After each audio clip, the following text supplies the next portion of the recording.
Aho, Mitakuye, I say. Hello, all my relations. How y'all doing? My name is The Lucky Coyote, and today we are going to be reading some more Brothers Grimm. We're about halfway through their tales. Actually, over halfway. But before we get to it, I apologize if my voice is a little hoarse. Nay.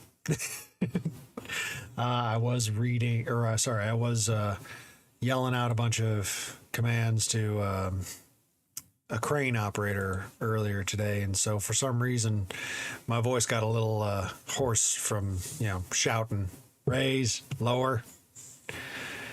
Brothers Grimm keep it into the family since mid 1800s. But also yesterday I chipped one of my teeth. It kind of sucked. I was pulling on a nail, trying to get it out, and it was just at such an awkward angle that when it finally pulled loose after so much effort, the handle of my hammer actually came back and hit me right in the teeth, because I was grimacing the entire time, and chipped at about a 45-degree angle my front left tooth. So in a couple of weeks, I'm going to go back and get that, get a crown put on that, and get that whole thing capped. But right now there's a temporary sort of built-up piece in there that they, there's no nerve damage or anything like that. Nothing's loose. It just, chipped her right off.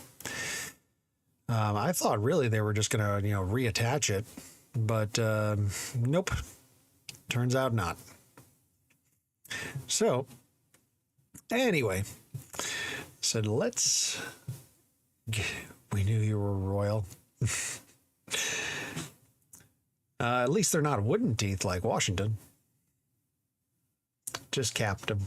Just capped one. I only will have one capped tooth, but that should be indistinguishable from the other ones.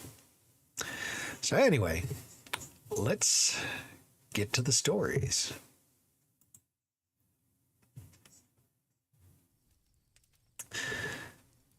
This first story title is entitled Hans in Luck.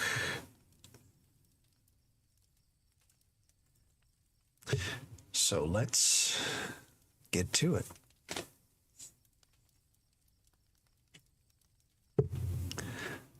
Hans in Luck by the Brothers Grimm.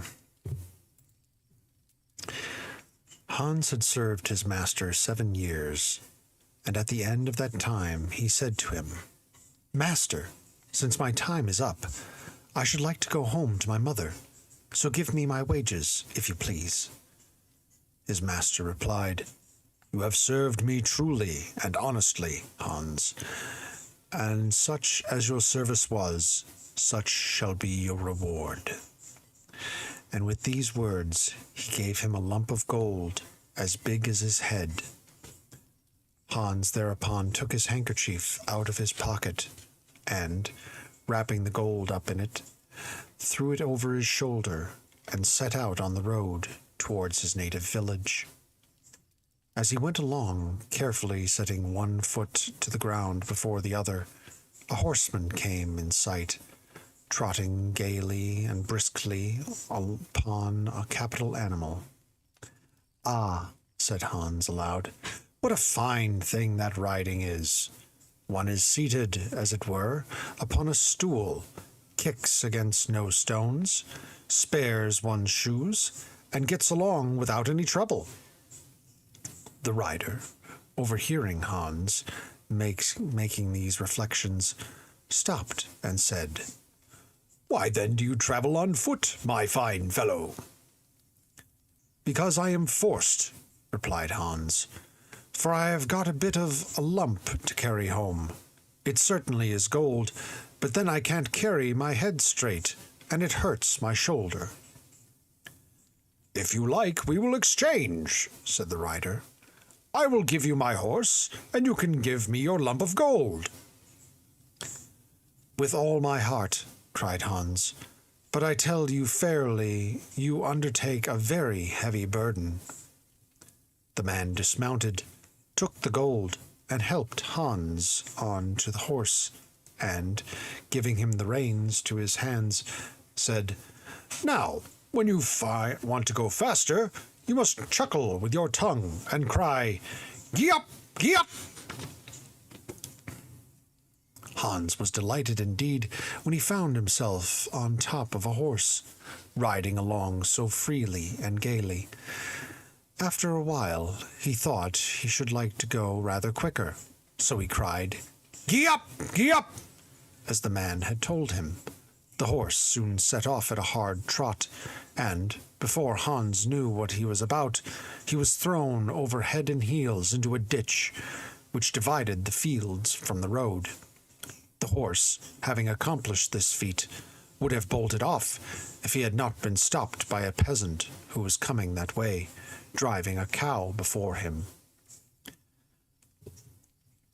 Hans soon picked himself up on his legs, but he was terribly put out, and said to the countryman, "This is bad sport, that riding, especially when one mounts such a beast as that, which stumbles and throws one off, so as nearly break one's neck.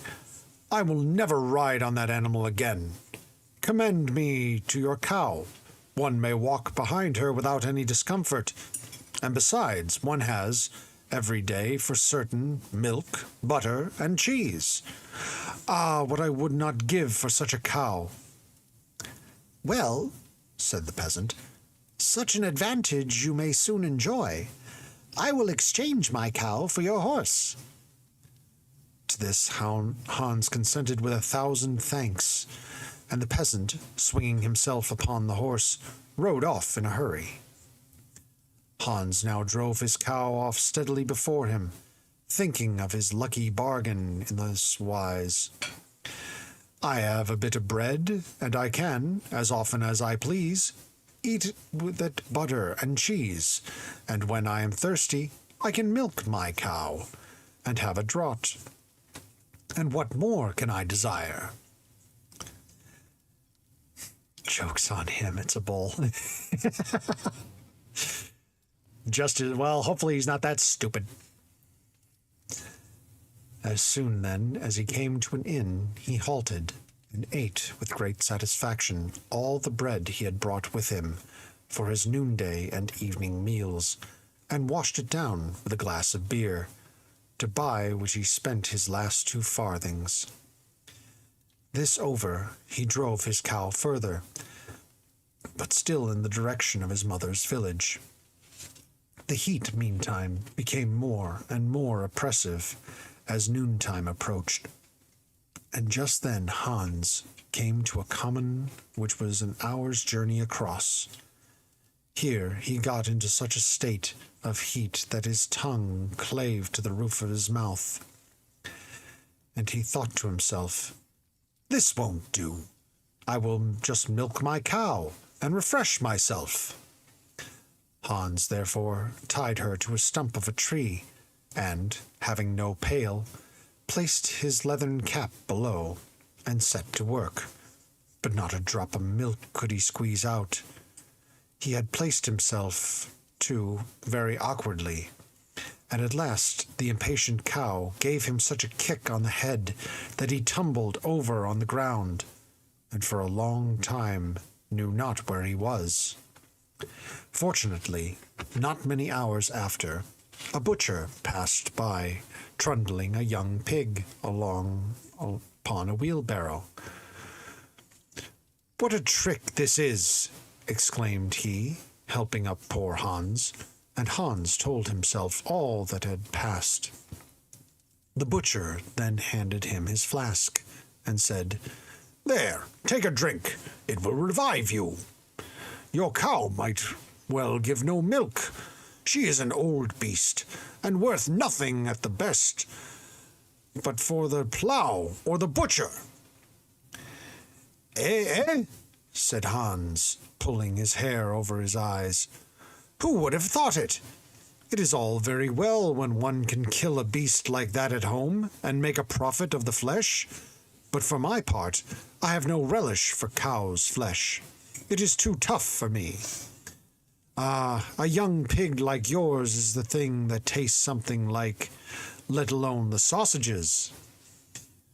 "Well now, for love of you," said the butcher, "I will make an exchange, and let you have my pig for your cow."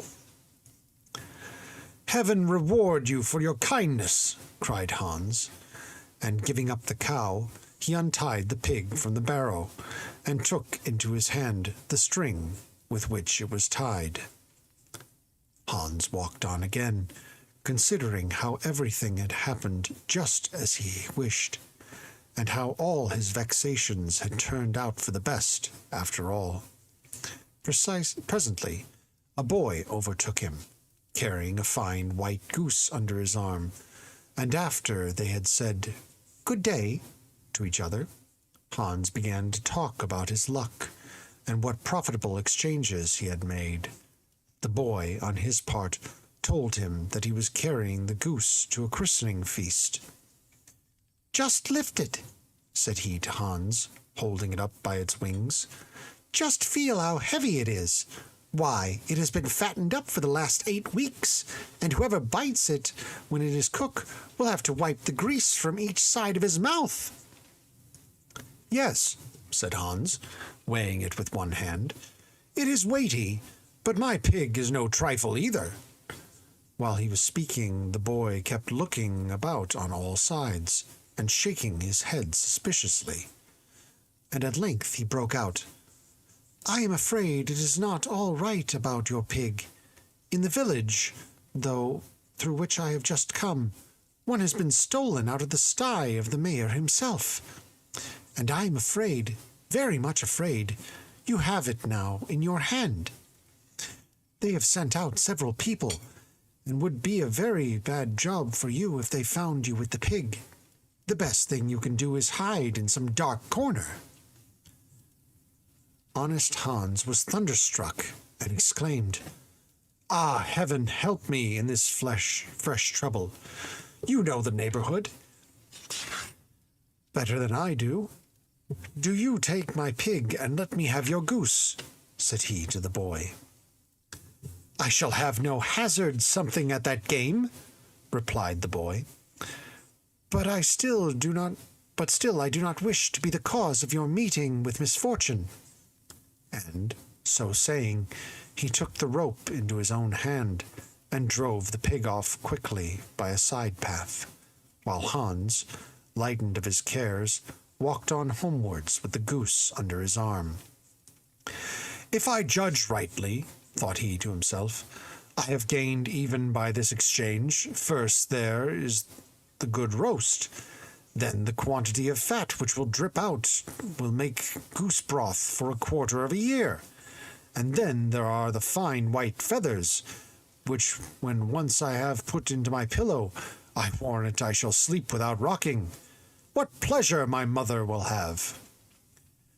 As he came to the last village on his road, there stood a knife grinder, with his barrow by the hedge, whirring his wheel round and singing, "Scissors and razors and such like I grind, and gaily my rags are flying behind." Hans stopped and looked at him, and at last he said, "You appear to have a good business, if I may judge by your merry song." "Yes," answered the grinder, "this business has a golden bottom. A true knife grinder is a man who as often as he puts his hand into his pocket feels money in it. But what a fine goose you have got! Where did you buy it?" "I did not buy it at all," said Hans, "but took it in exchange for my pig." "And the pig?" "I exchanged for my cow." "And the cow?" "I exchanged for a horse for her." "And the horse?" "For him I gave a lump of gold as big as my head." "And the gold?" "That was my wages for 7 years' servitude." "And I see you have known how to benefit yourself each time," said the grinder. "But could you now manage that you heard the money rattling in your pocket as you walked? Your fortune would be made." "Well, how shall I manage that?" asked Hans. "You must become a grinder like me. To this trade nothing peculiar belongs but a grindstone. The other necessities find themselves. Here is one which is a little worn, certainly, and so I will not ask anything more for it than your goose. Are you agreeable?" "How can you ask me?" said Hans. "Why, I shall be the luckiest man in the world, having money as often as I dip my hand into my pocket. What have I to care about any longer?" So saying, he handed over the goose, and received the grindstone in exchange. "Now," said the grinder, picking up an ordinary big flint stone which lay near, "now there you have a capital stone, upon which only beat them long enough, and you may straighten all your old nails. Take it, and use it carefully." Hans took the stone and walked on with a satisfied heart, his eyes glistening with joy. "I must have been born," said he, "to a heap of luck. Everything happens just as I wish, as if I were a Sunday child."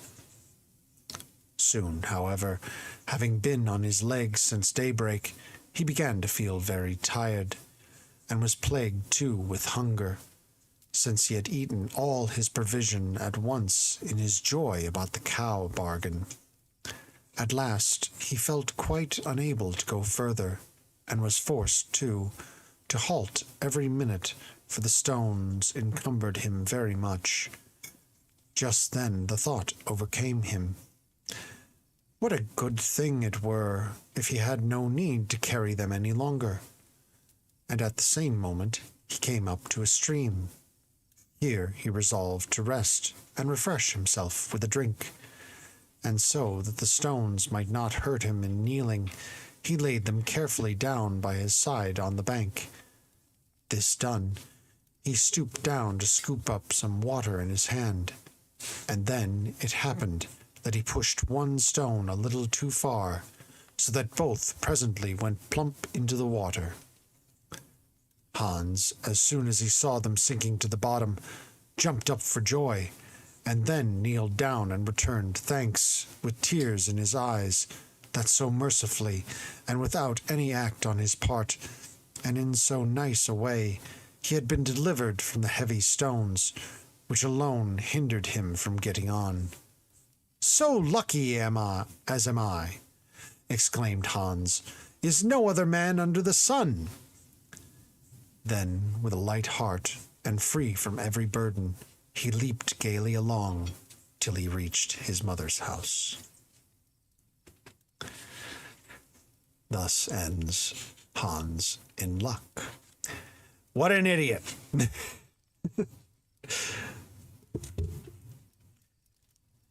So this next story is entitled The Fox and the Geese.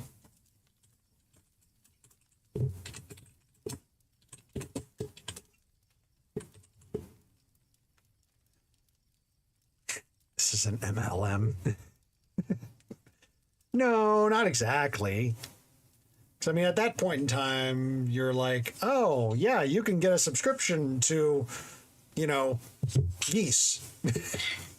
And, you'll have that. But you can sell other subscriptions to geese.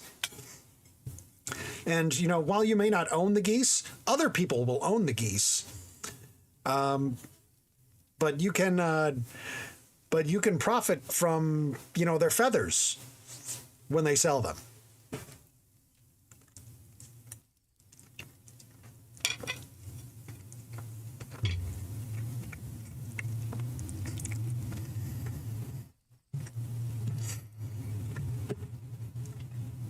Sorry, just took a bite of my dinner.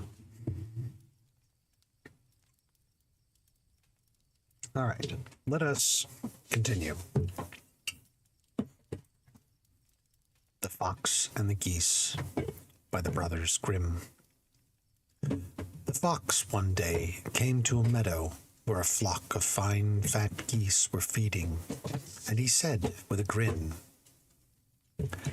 "I am come, and just as I have been invited, you sit together so charmingly, I can eat you one after the other."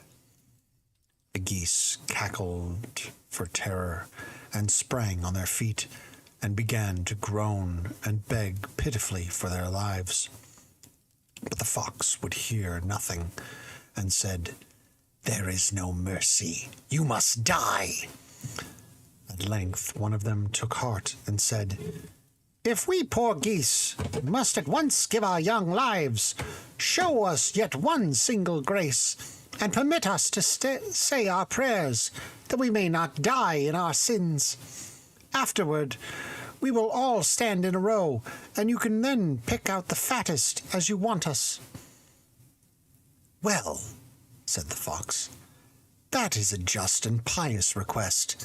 Pray away. I will wait for you." So the first one began a long prayer, and, because it would not cease, the second also commenced before his time and cried, "Ga, ga, ga!" The third and fourth soon followed, and in a few minutes they were all cackling together in their prayers. When they had done praying, this tale shall be continued, but meanwhile, as I suppose, they are praying still. Thus ends The Fox and the Geese. All hail the duck gods! I don't know if you've seen that little short chat, but it's pretty funny. Look up on YouTube Duck Gods. Or Hail the Duck Gods. This next story is entitled The Young Giant.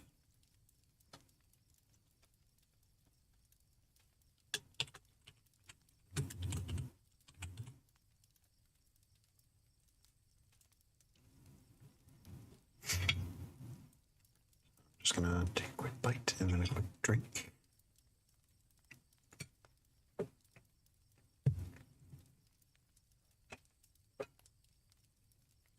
Susan made a lovely dinner. Quack.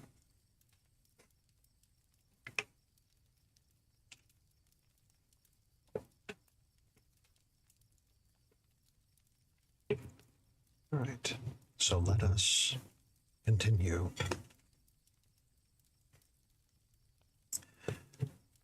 The Young Giant by the Brothers Grimm. A certain countryman had a son no bigger than a thumb when he was born, and even in after years he grew not a bit. One morning, when the man was going forth to plough, the little fellow said, "Father, I will go with you." "Will you, though?" replied he. "You had better stop where you are of use. You would only get lost along with me." Then Thumbling began to cry, and would not stop till his father at last put him in his pocket, and took him with him. When they got into the fields, the father took his son out, and set him on a fresh furrow. Presently, over the mountains came a great giant towards them. "Do you see that great monster coming to fetch you?" asked the man of his son, thinking so to frighten him. But scarcely had he spoken when the giant, making a couple of strides with his long legs, reached the furrow, and took little Thumbling out without speaking a word, and carried him away with him. The father stood by, and from terror could not utter a sound, and he thought he had lost his son forever. The giant, however, carried Thumbling home, and fed him so heartily that he grew big and strong like a young giant. After the lapse of 2 years, The giant took the youth into the forest to try his strength, and said to him, "Now cut down a switch for yourself." The young one was now so strong that he pulled a little tree by the roots out of the ground, but this was not enough for the giant, who took him back and fed him 2 years longer. When they tried again, the youth was so strong that he could break down an old tree, but still this was not enough for the old giant, who took him home again and fed him for another 2 years. At the end of that time, they again visited the forest, and when the old giant said, "Now pluck up a good stick for me," the youth tore out of the ground the thickest oak tree there was, as if it were merely a joke. "Now you have done enough," cried the giant. "You have learnt everything." And with these words he conducted him back to the same field from whence he had fetched him. His father was there, walking behind his plough, and the young giant went up to him and said, "Do you see, father, what a man your son has grown?" But the father was frightened and said, "No, you are not my son. I know nothing about you." "Really and truly I am your son, though," said the young giant. "Let me work here. I can plough as well and even better than you." But the peasant persisted. "No, no, you are not my son. You cannot plough. Come, be off with you." But at length, being afraid of the great fellow, he let go the plough and, stepping back, stationed himself on one side near the hedge. Then the youth took the plough and pressed with one hand against it, but so powerfully that he cut deeply into the ground, and the peasant called out, "If you must plough, do not press so heavily, or your work will be badly done." At this the young giant unharnessed the horse and drew the plough himself, first saying to the peasant, "Go you home, father, and let mother cook a large dish of victuals. Meanwhile, I will just plough over this field." The father, accordingly, went home and ordered his wife to get dinner ready.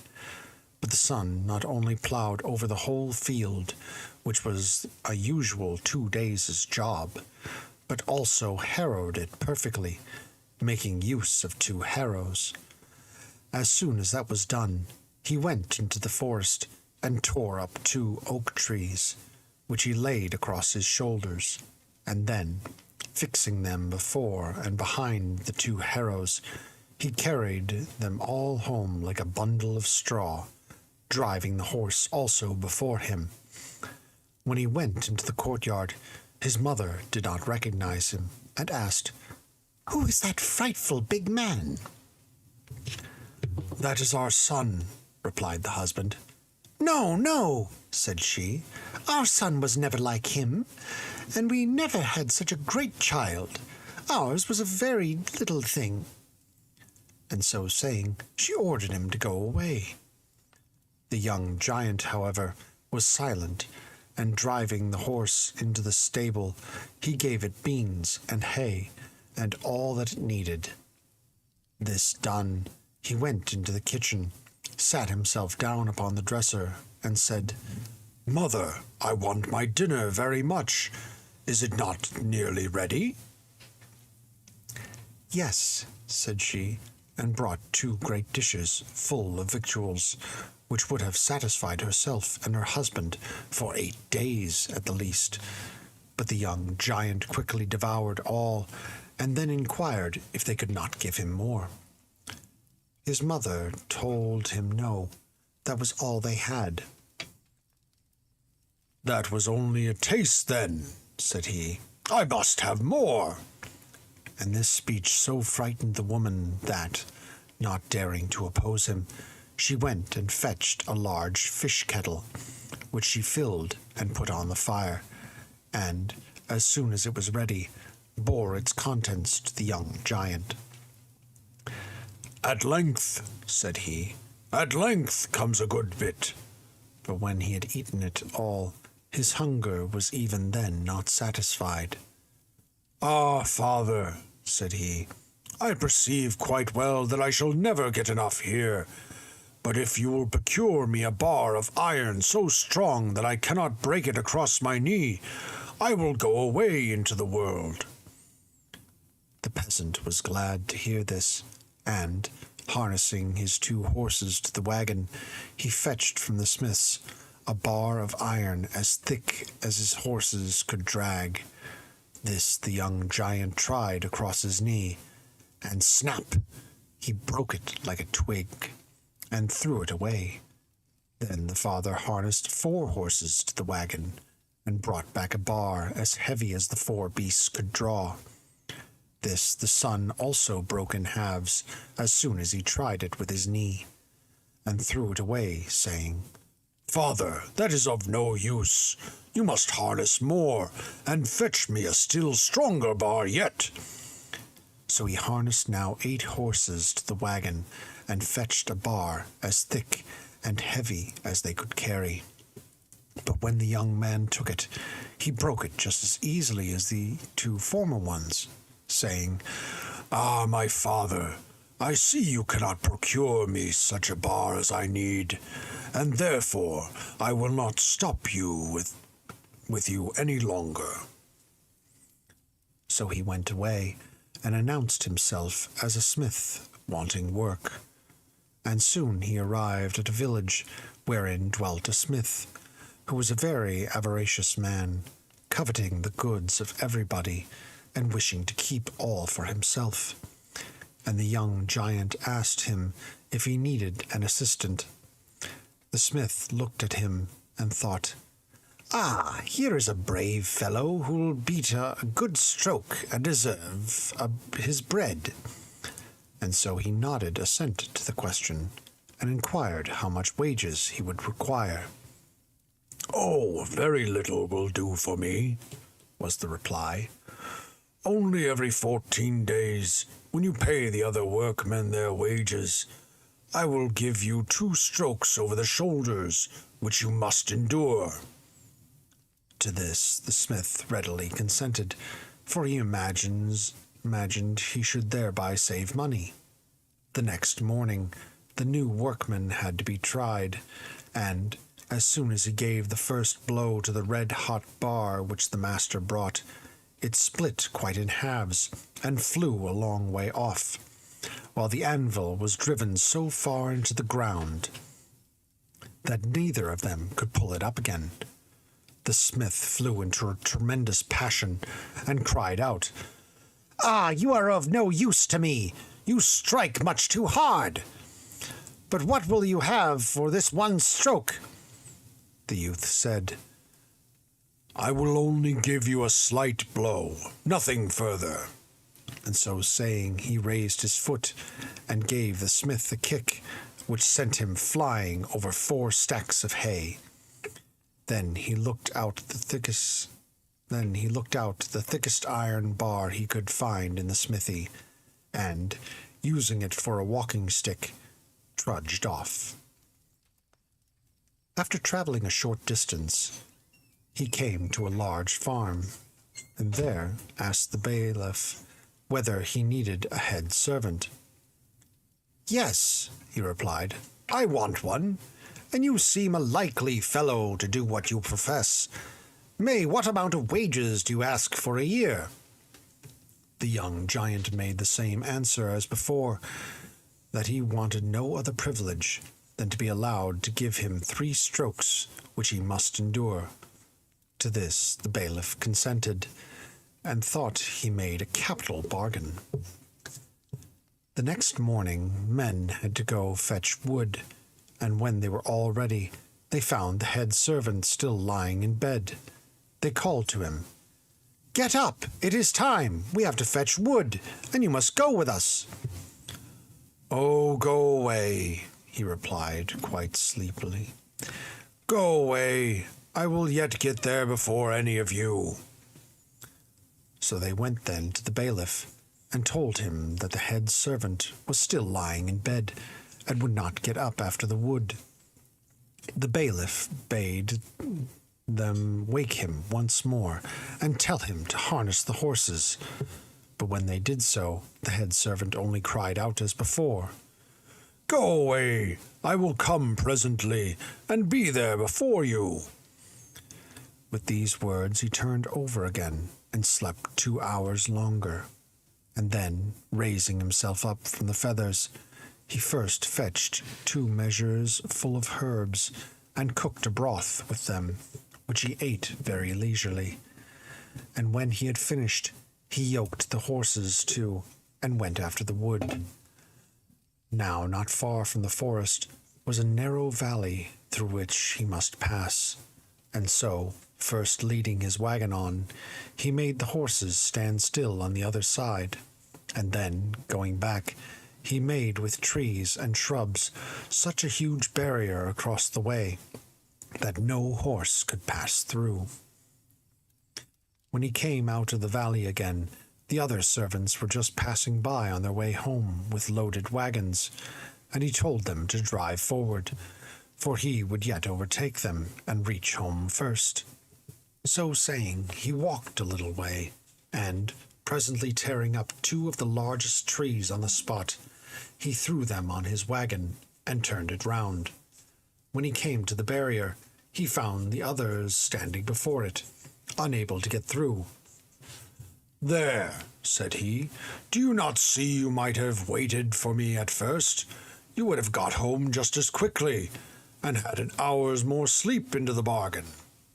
So saying, he tried to drive on himself, but his horses could not force the barrier down, and he at length unharnessed and laid them atop of the trees, and then, taking the pole of the wagon under his own arm, he pressed on through everything, making the trees bend down like feathers. As soon as he reached the other side, he called to the others, "There, you see, after all I am through sooner than you." And then, driving on, he left them standing there, lost in wonder. But no sooner had he reached the courtyard than, taking one tree in his hand, he showed it to the bailiff, and asked him whether it was not a good stock of wood. And the bailiff, turning to his wife, said, "This slave is a good fellow, for if he does sleep a long time, he yet reaches home sooner than the others." The young giant, after this, served the bailiff a year, and when that was past, and the other slaves received their wages, he thought it were time he took his own. But the bailiff was much distressed about the strokes he had to receive, and he begged the head servant to forego them, for he would rather himself change places with him, and let him be bailiff, than take them. "No, no," said the servant, "I will not be bailiff. I am head servant, and shall remain so, but still I will divide the conditions." The poor bailiff offered him what he desired, but nothing helped. The servant answered "No" to all offers, and at length, not knowing how to manage, he requested 14 days' respite to consider the matter. To this the servant consented, and the bailiff summoned all his secretaries to advise him what to do. For a length of time they consulted, and agreed together that nobody's life was safe from the young giant, who knocked men down as if they were gnats. At length they made a decision, which was that the man should be asked to step into a pond and wash himself, and it was their intention that when he was there, they should roll upon his head one of the millstones, so as to bury him forever from the light of day. This advice pleased the bailiff, and the servant stepped into the pond, and as soon as he was below the water, they threw down the largest millstone, and thought they had cracked his head in two. But instead, he called out, "Hunt those hens away from the pond side. They keep throwing the corn into my eyes. that I cannot see." So the bailiff made noises as if he were chasing the fowls away. And as soon as the servant reappeared, and as soon as he was out of the water, he said, "See what a fine necklace I found at the bottom." And when they looked, they found he had put the millstone around his neck. The young giant now demanded his reward. But the bailiff asked for another 14 days' consideration, and when the secretaries were summoned, they advised him to send the servant into an enchanted mill to grind corn there for a night, as no one had ever yet come out alive from the place. The proposal pleased the bailiff, and, calling the servant to him the same evening, he bade him fetch 8 measures of corn, which he was to grind during the night, for they were in want of it. The servant went at once, and put 2 measures in his right pocket, 2 in his left, and 4 in a sack, which he slung over his shoulders, so that half of its contents rested on his back, and half on his breast. Thus laden, he went to the enchanted mill, where the miller told him he might grind very well indeed by day, but at night the mill was enchanted, and whoever went into it at that time was always found dead in the morning.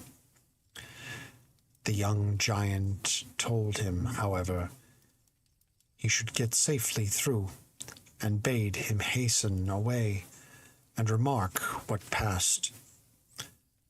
Thereupon he went into the mill and shot out the corn, and about 11 o'clock he sat himself down on a bench in the kitchen.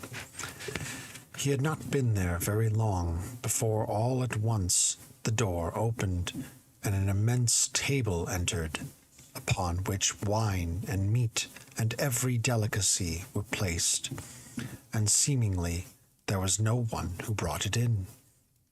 Next, all the chairs ranged themselves round the table, but no guests appeared, till presently he saw fingers which carved with the knives and forks, and laid pieces upon the plates. And at length, being hungry himself at the sight of food, he sat down to table and took his share of the good things.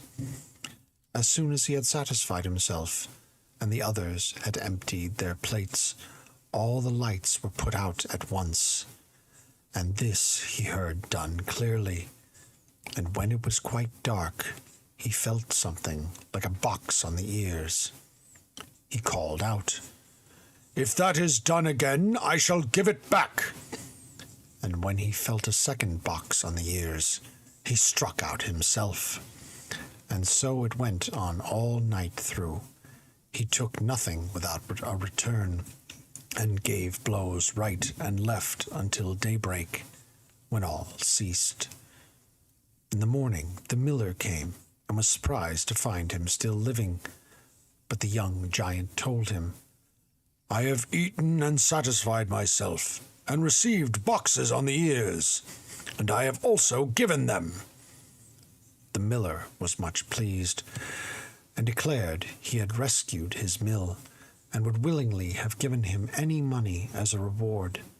But the young giant would not have any money, and taking his meal sack upon his shoulders, he returned home, and told the bailiff he wished now to have his promised reward. The bailiff was terribly frightened when he heard this, and knew not what to do with himself, walking up and down the room till the sweat ran off his brow in great drops. At last he opened his window for some fresh air, and while he stood there, the young giant gave him such a kick that he flew through the window away so high in the air that nobody could see him. When he was out of sight, the young giant said to the bailiff's wife, "If your husband does not return, you must take the other stroke." She cried out, "No, no, I cannot endure it," and opened the other window to make her escape, while the sweat stood upon her brow in great drops. The young giant, as soon as he saw her at the window, gave her a kick which sent her much higher up than her husband, for she was lighter in weight. Her husband then called to her, "Come down to me!" But she cried, "Come you to me! I cannot come to you!" And there they fluttered about in the breeze, and neither could get to the other, and, for all I know, there they flutter still. But the young giant took his iron staff and travelled onwards.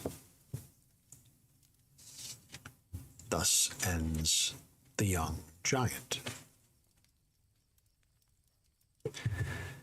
This next story is entitled The Dwarves.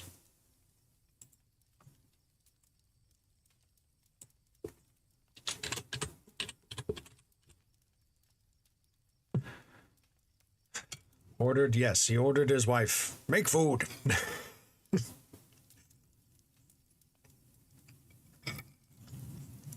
I, on the other hand, don't need to order my wife to make food. She makes it anyway, because she's awesome.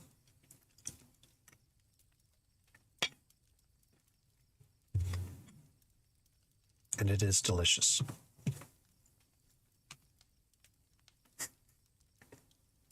Brave people. Stupid but brave. Yep.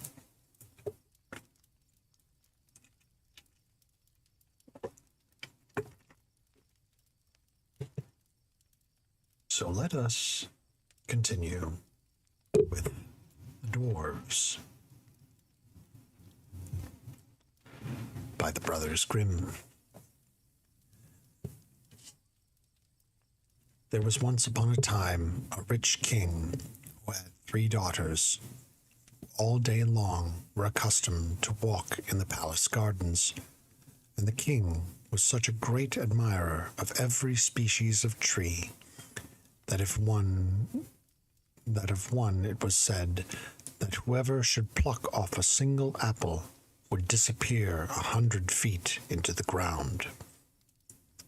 Now, when harvest came, the apples on this tree were as red as blood, and the 3 princesses went every day under the tree to see if any of the fruit had fallen.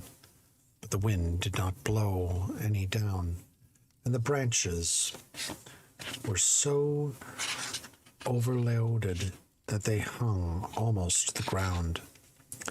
At last, the youngest of the 3 daughters took such a fancy to the fruit that she said to her sisters, "Our father loves us so much that he will never cause us to disappear underground. He only meant the judgment for strangers." And so saying, she plucked an apple, and, jumping before her sisters, invited them also to taste it. So the 3 sisters shared it between them. But as soon as they had eaten it, they all sank down below the earth, so far that no bird could scratch them up. By and by, when it became noon, the king wanted his daughters, but they were nowhere to be found, though the servants searched all over the house and gardens. At length, when he could hear nothing about them, the king caused it to be proclaimed throughout the country that whoever should bring back the princesses should receive one of them as a bride. Thereupon, numbers of young men traveled about on land and sea to find the maidens, for every one was desirous to regain them. They were so amiable and pretty.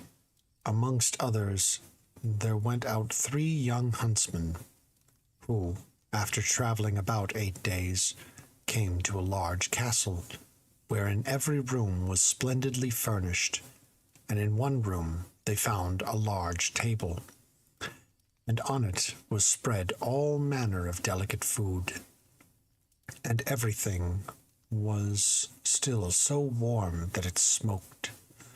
Yet nowhere did they hear or see any human being. Here they waited half the day, while the meats still smoked before them, till at length they became very hungry, and sitting down, they ate what they liked. and afterwards agreed together that one should remain in the castle, while the two others sought the princesses. And to decide the matter, they drew lots, and it fell to the share of the eldest to stop where they were. The next day, accordingly, the two younger brothers took their departure, while the eldest remained in the castle. And about noon a little dwarf entered, and brought in some pieces of roast meat, which he cut in pieces, and then handed them.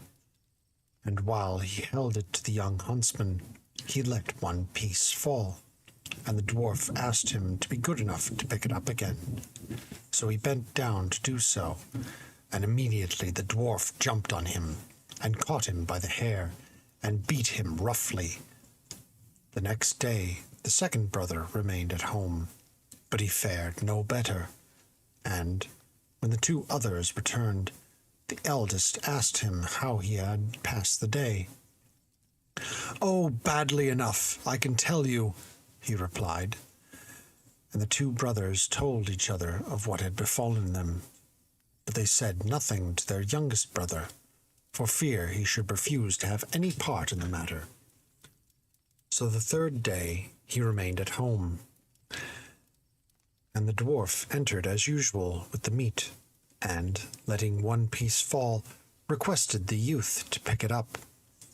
But he said to the dwarf, "What, can you not pick that up yourself?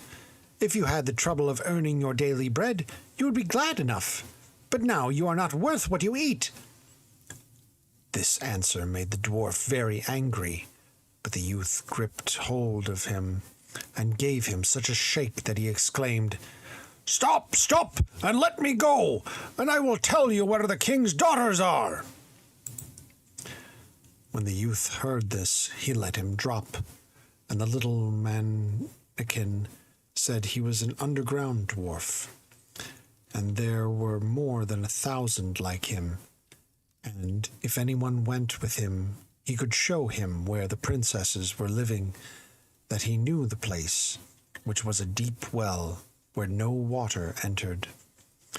The dwarf told him further that he knew his brothers would not act honorably to him, and, therefore, if he would rescue the king's daughters, he must go alone, and must take with him a great basket wherein to let himself down, and go armed with his forester's knife, and below he would find 3 rooms, in each of which would sit a princess, guarded by dragons with many heads, which he must cut off. As soon as the dwarf had said all this, he disappeared, and about evening the two brothers returned, and asked the youngest how he had passed the time. "Oh, very well indeed," he replied. "And about noon a dwarf came in, who cut up the meat, and let one piece fall, which he asked me to pick up, but I refused, and, as he flew into a passion, I gave him a shake, and presently he told me where to find the princess." This tale is sorely vexed the other brothers, who turned blue with suppressed rage, but the next morning they all went up the hill and drew lots who should descend first in the basket. The lot fell, as before, to the eldest, and he went down, taking a bell with him, which when he rang, they were to pull him up as fast as they could. So after he had been down a little while, he rang his bell furiously, and as soon as he was drawn up, the second brother took his place and went down, but he quickly rang to be pulled up again. The turn now came to the youngest brother, who allowed himself to be let down to the very bottom, and there, getting out of the basket, he marched boldly unto the first door, with his drawn knife in his hand. There he heard the dragons snoring loudly, and, on his carefully opening the door, he saw one of the princesses sitting within, with the dragon's 9 heads in her lap. he raised his knife and cut these heads off, and immediately the princess jumped up and hugged and kissed him and fell upon his neck, and then gave him her golden necklace for a reward. Next he went after the second princess, who had a dragon with 7 heads by her side. He also freed her, and then went to the youngest, who was guarded by a 4-headed dragon. This beast he also destroyed. And then the 3 sisters embraced and kissed him so much that at last he clashed the bell very hard, so that those above might hear. When the basket came down, he set each princess by turns, and let them be drawn up. But as it descended for him, he remembered the dwarf's saying that his brothers would be faithless to him. So he picked up a huge stone and laid it in the basket. And just as the false brothers had drawn it up halfway, they cut the cord at the top, and the basket with the stone fell plump to the bottom. By this means they thought they had rid themselves of their brother, and they made the 3 princesses promise that they would tell their father it was they who had delivered them. And then they went home to the king and demanded the princesses for their wives. But meanwhile the youngest brother wandered about sadly in the 3 chambers, and thought he should have to die there, when all at once he perceived on the walls a flute, and he thought to himself, "Ah, what good can this be here? What is there to make one merry?" He kicked it, too, the dragon's heads, saying, "And what good are you to me? You cannot help me." Up and down, to and fro, many times he walked, so often, indeed, the floor was worn smooth. By and by other thoughts came to his head, and, seizing the flute, he blew a little on it, and behold, ever so many little dwarfs instantly appeared. He blew a little longer, and with every note a fresh one came, till at last the room was quite filled with them. Then all of them asked what his wishes were, and he told them that he wanted to be up above on the earth again, and in the clear daylight. Immediately each dwarf seized a hair of his head, and away they flew up the well with him, till they landed him at the top. As soon as ever he was safe on his legs again, he set out for the royal palace, and arrived about the time the weddings of the princesses were to be celebrated. So he hurried up to the room where the king sat with his 3 daughters. And as soon as he entered, they were so overcome that they fainted away. This made the king very angry, and he ordered the newcomer to be put in prison, for he thought he had done his children some injury. But as soon as they recovered themselves, they begged their father to set him at liberty. But he asked them the reason, and, when they said they dare not tell him, he bade them tell their story to the oven. And meantime he went outside and listened at the door. When the king had heard all, he caused the 2 traitorous brothers to be hanged, but he gave his youngest daughter in marriage to the true deliverer. And to their wedding I went in a pair of glass shoes, and, kicking against the wall, broke them all to pieces. Thus ends The Dwarves. This next story is entitled The Peasant's Wise Daughter.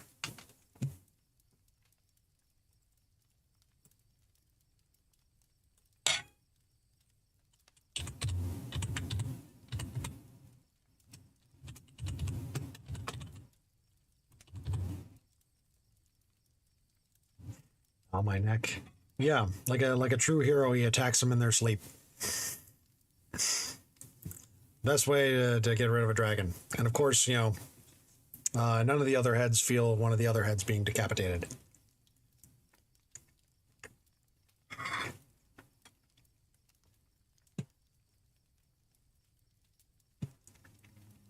Excuse me for a moment while I get a drink.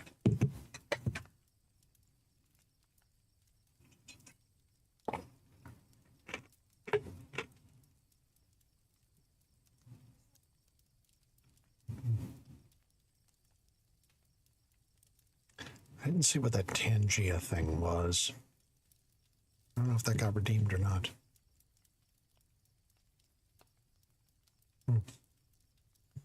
Didn't provide me any sayings or anything like that.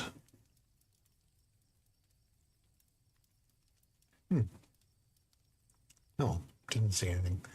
Anyway, let us continue with the peasant's wise daughter. Actually, misspelled that slightly. There we are. Now it's not multiple peasants. It's just a peasant. It's daughter.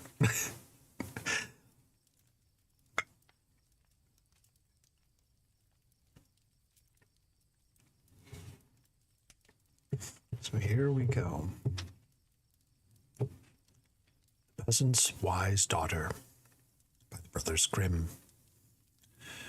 There was once upon a time a poor peasant who had no land, but merely a little cottage, and an only daughter, who one day said to him, "We must ask the king for a piece of wasteland."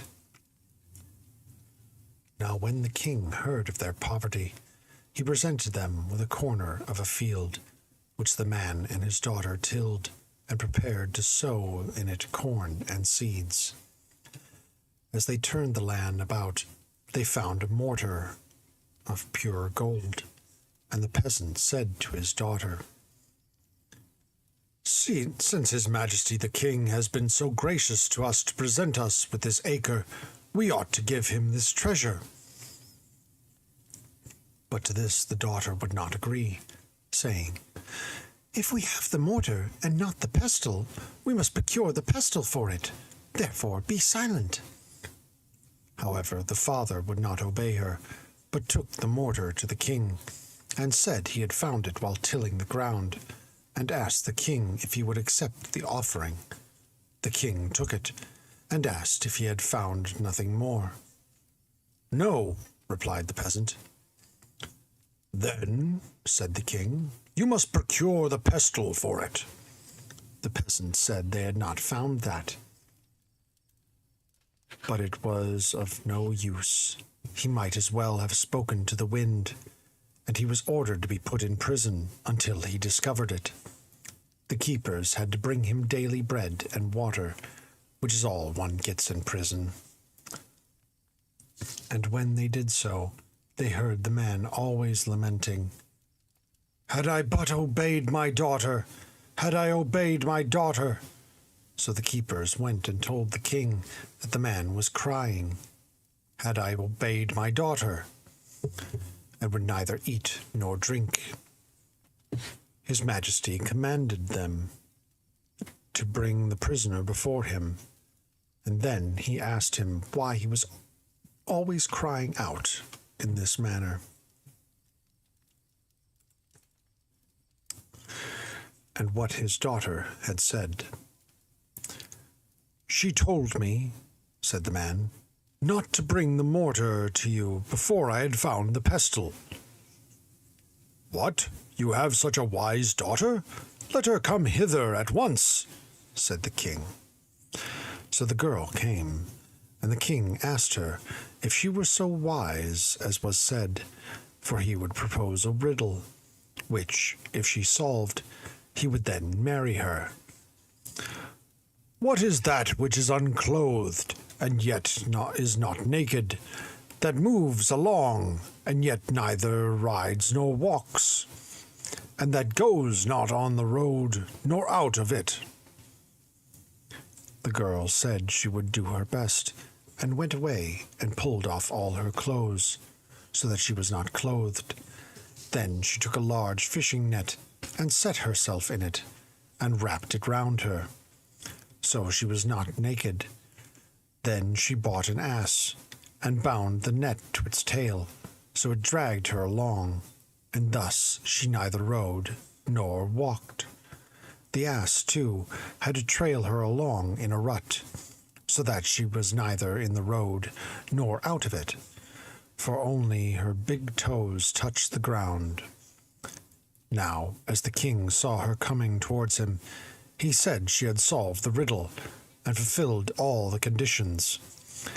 Then he let her father out of prison, and made the daughter his bride, and committed to her all the royal possessions. Several years had passed away, when once, as the king was working on parade, it happened that several peasants, who had sold wood, stopped before the palace with their wagons. Some of them had oxen yoked, and some horses, and one peasant had 3 horses, of which was a young foal, which ran away, and laid itself down between the 2 oxen who were in front of a wagon. Soon the peasants grouped together and began to quarrel, wrangle, and dispute with each other. The peasant with the oxen would keep the foal, saying that it belonged to him, while the peasant with the horses denied it, and said the foal was his, for his horses went with it. The quarrel was brought before the king, and he gave judgment that the foal should keep where it is, and so it passed into possession of the man with the oxen, to whom it did not belong. So the other went away weeping and lamenting for his foal.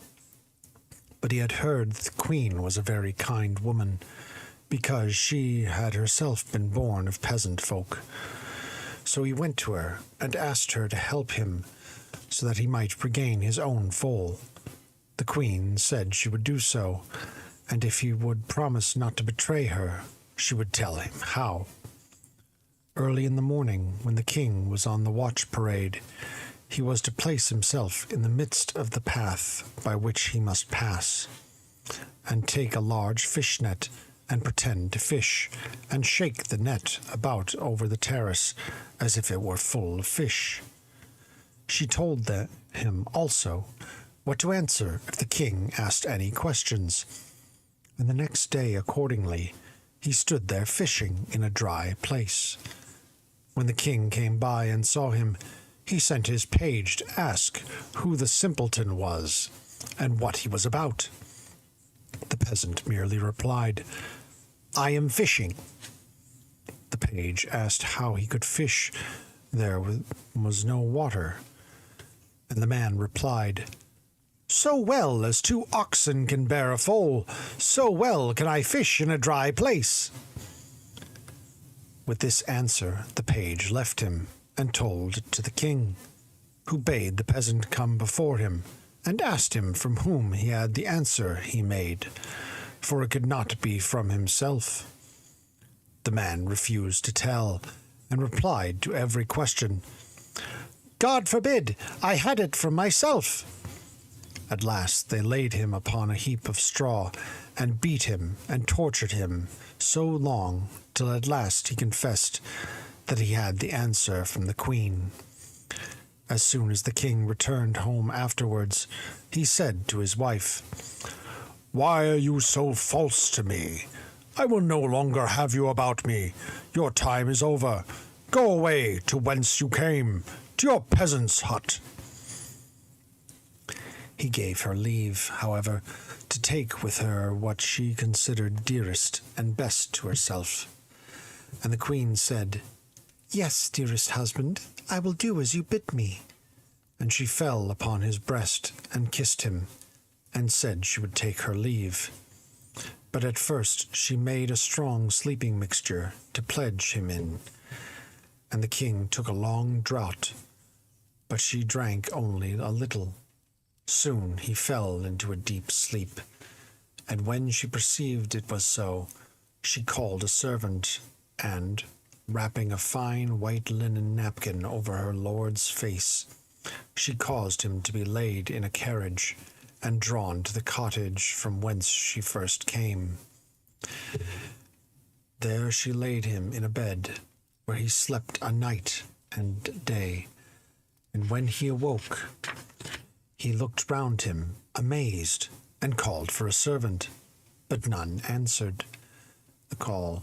At last came his wife to the bed, and said, "My dear lord and king, you commanded me to take out of the castle whatever I thought dearest and best, and because I had nothing dearer or better than you, I have brought you with me here." At these words, tears came to the king's eyes, and he said, "Dear wife, you shall be mine, and I will be thine." And so he took her back again to the palace, and there they are living still in the full enjoyment of health and happiness, for aught I know to the contrary. Thus ends The Peasant's Wise Daughter.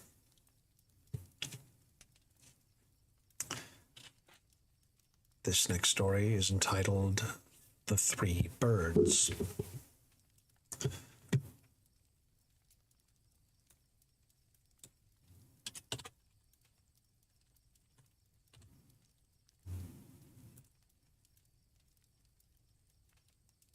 Quick drink.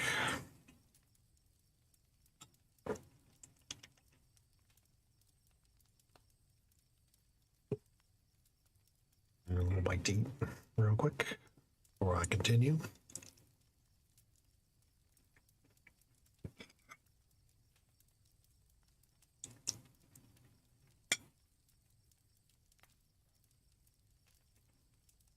So I have my supper sitting around a campfire. That's a pleasant cowboy thing to do. Eat your supper full of beans.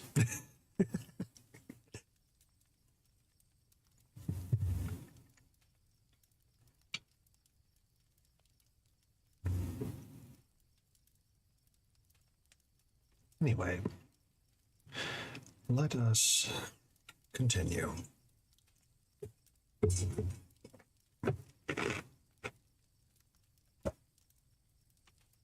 Oops, I forgot to quiet the alerts, so that way nothing disturbs the speaking.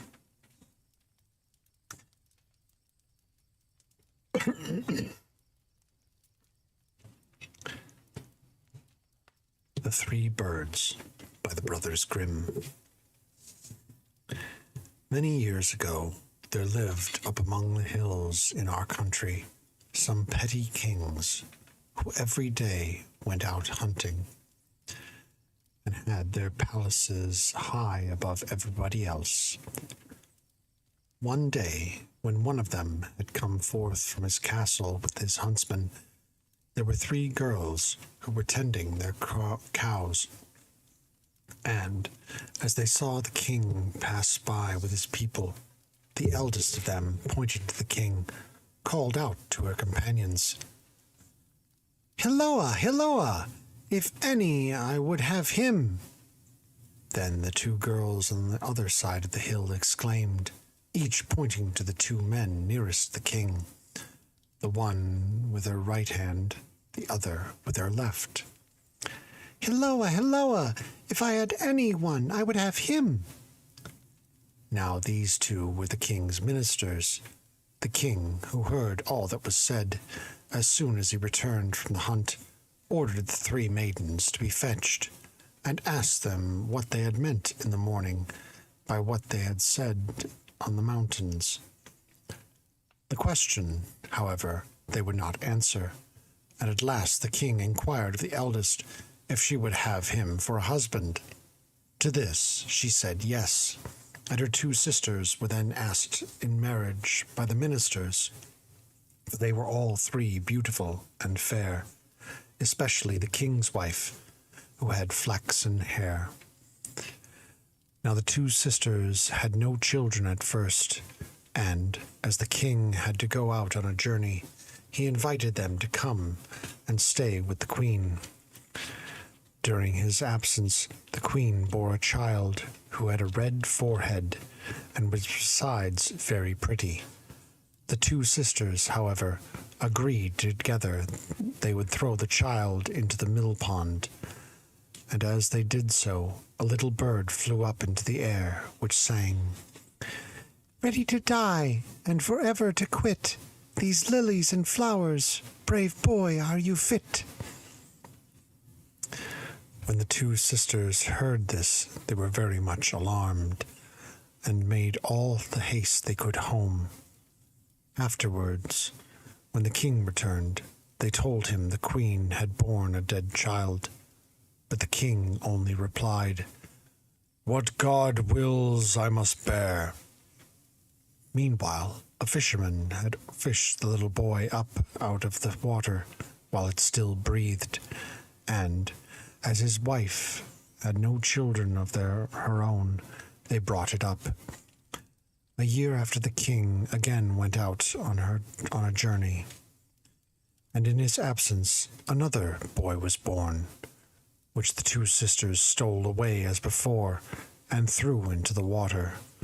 Just as they did so, a bird flew up as at the first time and sang, "Ready to die, and forever to quit, these lilies and flowers, little boy, are you fit?" Plunio, thank you for following. I am reading The Three Birds by the Brothers Grimm. When the king returned, they told the same tale as before about the queen, but he merely replied, "What God wills I must bear." However, the fisherman again luckily rescued the child, whom he brought up with his brother. Some time passed before the king went out again, but during his absence a child was born, and this time it was a little girl, which the false sisters also threw into the river, and the little bird instantly flew up, singing, "Ready to die, and forever to quit, these lilies and flowers, little maid, are you fit?" Afterwards, when the king returned, he was told the same tale as before, and this made him so angry that he caused the queen to be put in prison, where she was kept for many years. During that time the children grew up, but when the eldest went out to fish, the other boys would not let him come near, and said, "Go your own way, you foundling." This made him very sad, and he asked the fisherman who he was. And the fisherman told him how he had fished him and his brother and sister all out of the water in his net.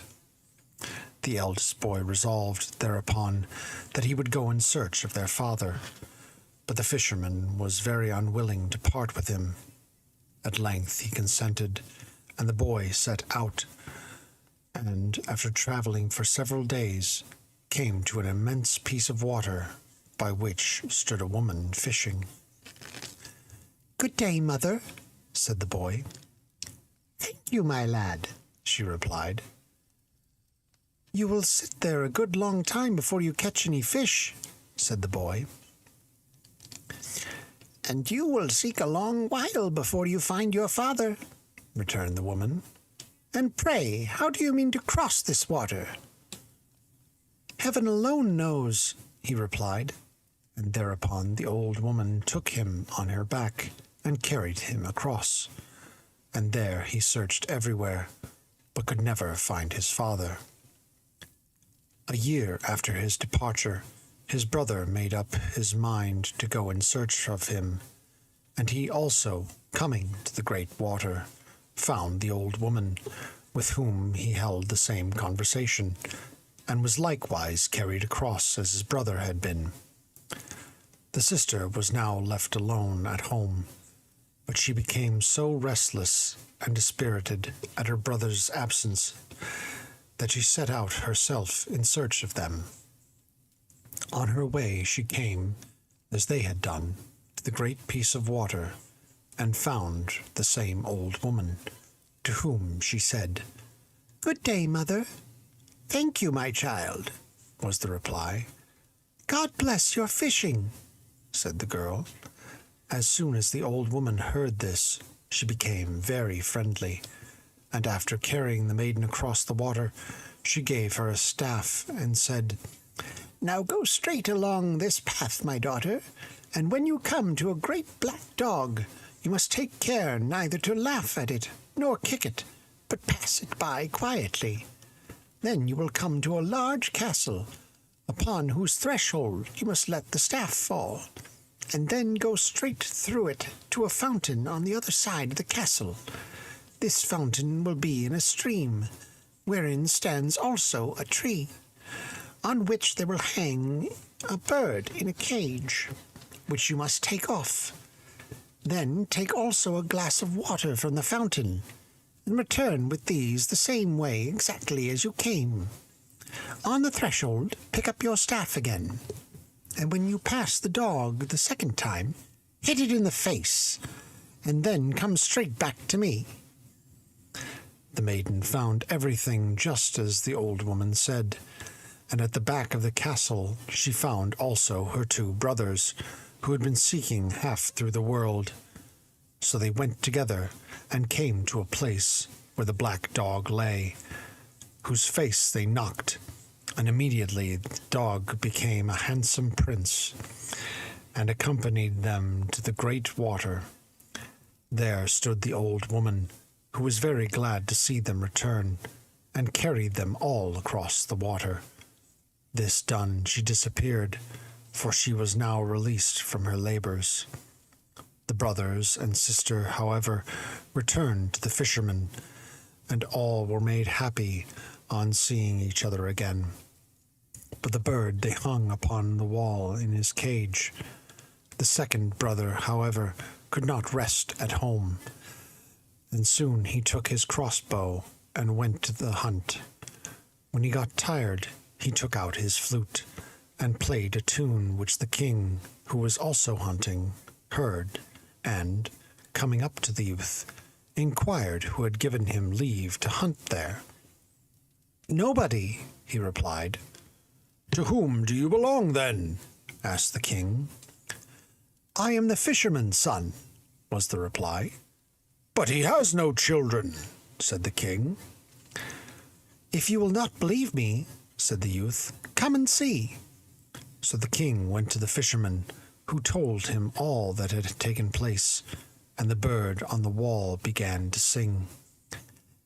"The mother sits lonely, in prison fast kept, but there are her children, torn away while she slept, by the false-hearted sisters, who the children to kill, in the deep waters threw them, by the side of the mill."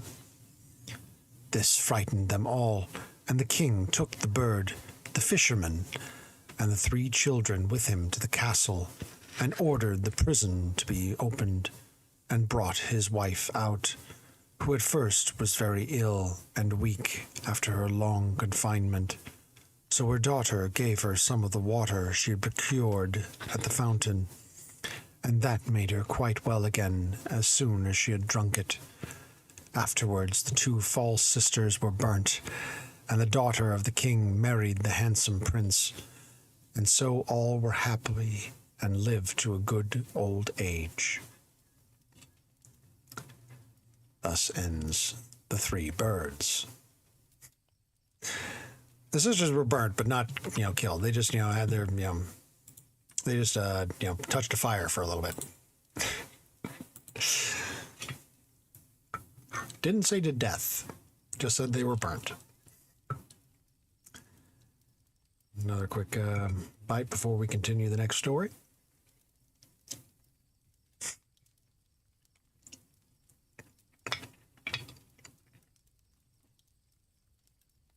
Yeah, see the dog just hit him in the face.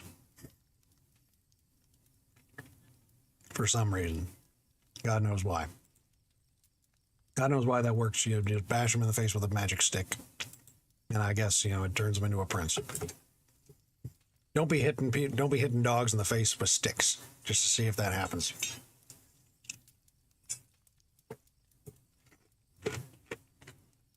And I'm certain if she had laughed at him, that dog would have gotten very angry. This next story is entitled The Raven.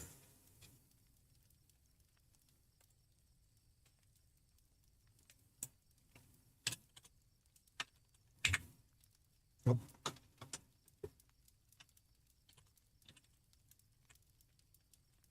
Oh, I hit the caps lock there.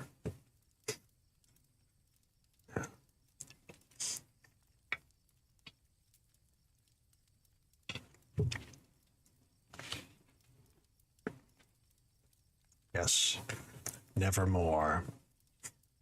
No, this is not the Poe one. So let us continue. The Raven by the brothers Grimm. Once upon a time, there was a queen who had a daughter so small that she was carried about on people's arms.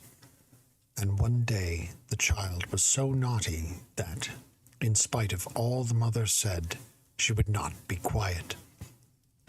At last the queen lost all patience, and, because the ravens were then flying about the palace, she opened the window and said, "I wish you were a raven and could fly away, and then I should have some peace."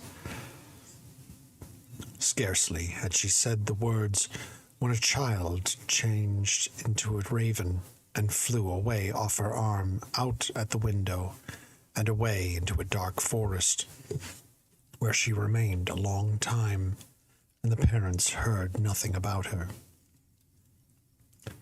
Some time afterwards, a man, while traveling along, found himself in this wood, and there he heard the raven cry, and he went after the sound.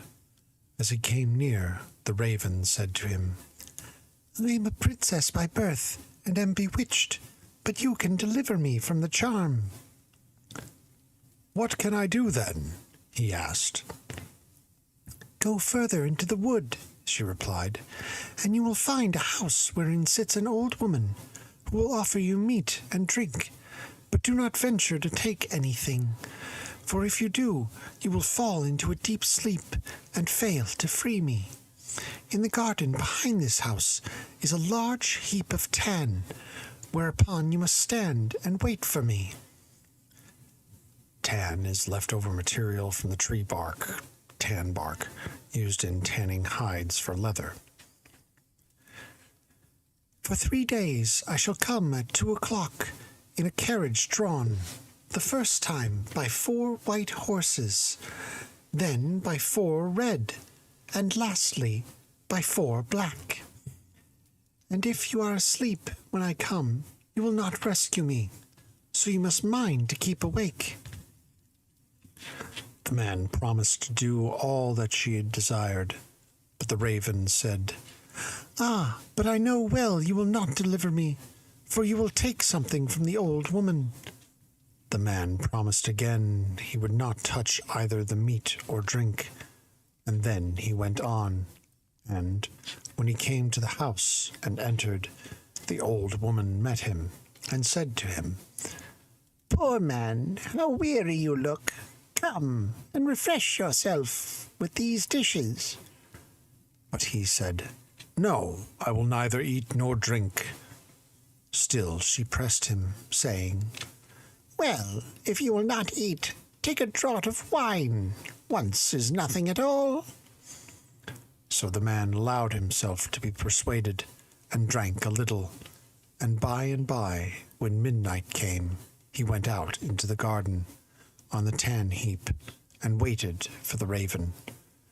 But while he stood there, he became all at once very tired, and could not shake off the feeling. So he laid down a bit, without venturing to sleep. However, he had scarcely stretched himself out when his eyes closed of themselves, and he soon began to snore, and was so very fast asleep that nothing on earth could have awakened him.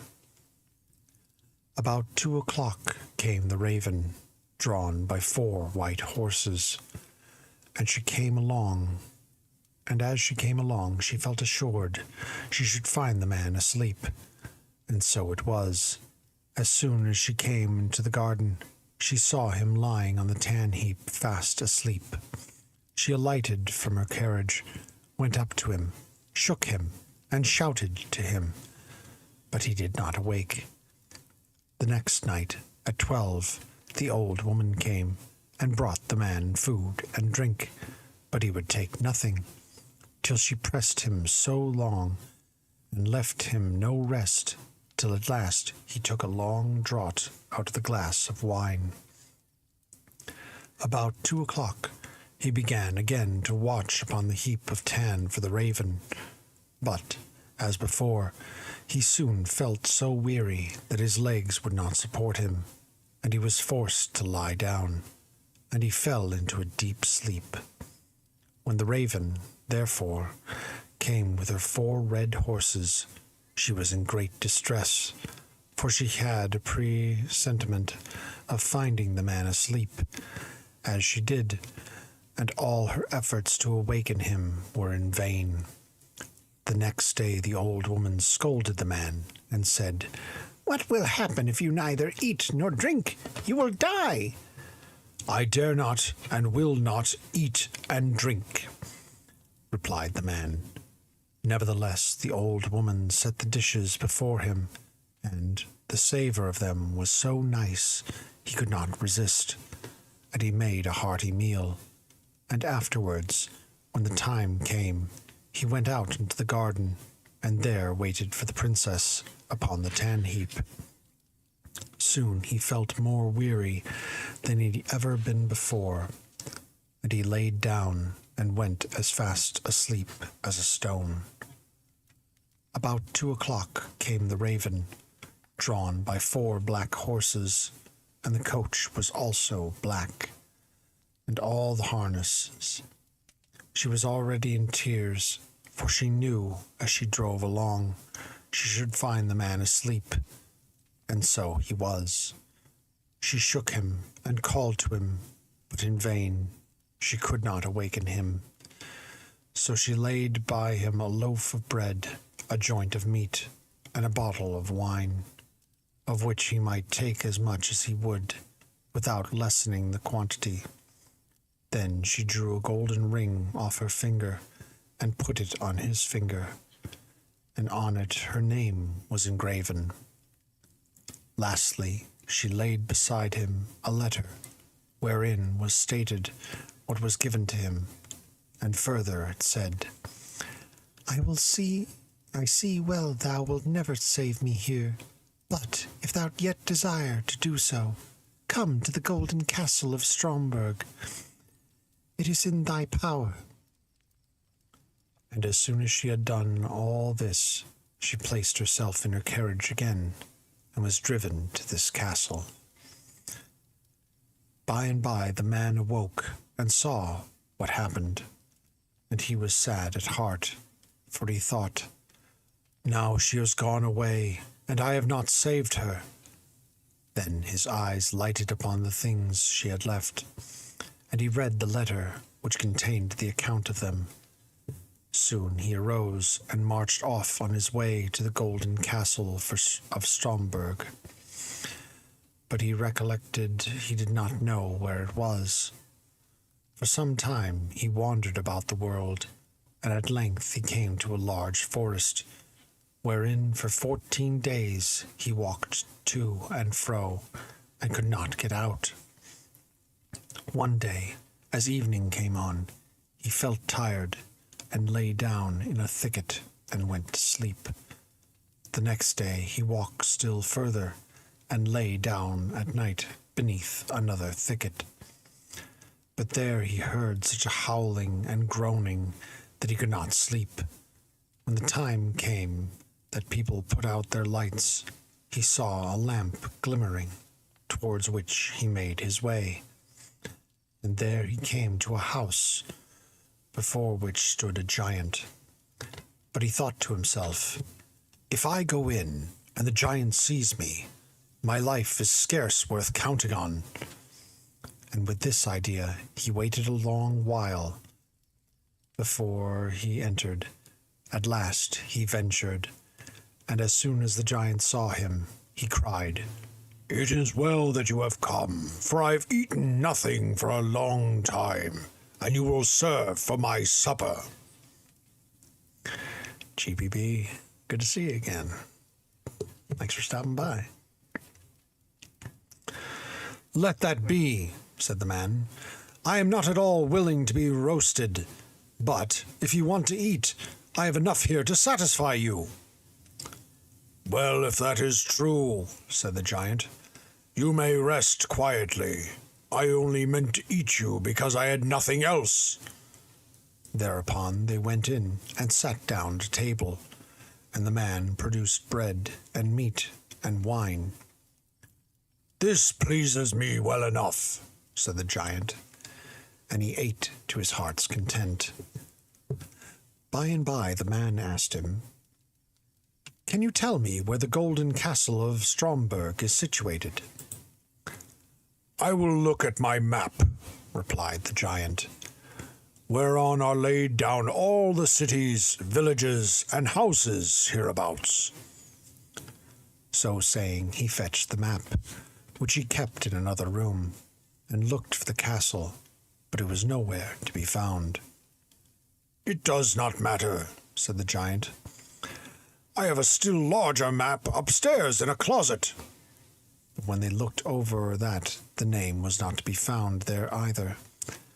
The man would have proceeded further, but the giant begged him to stop a couple of days, until his brother returned, who was gone to seek for something to eat.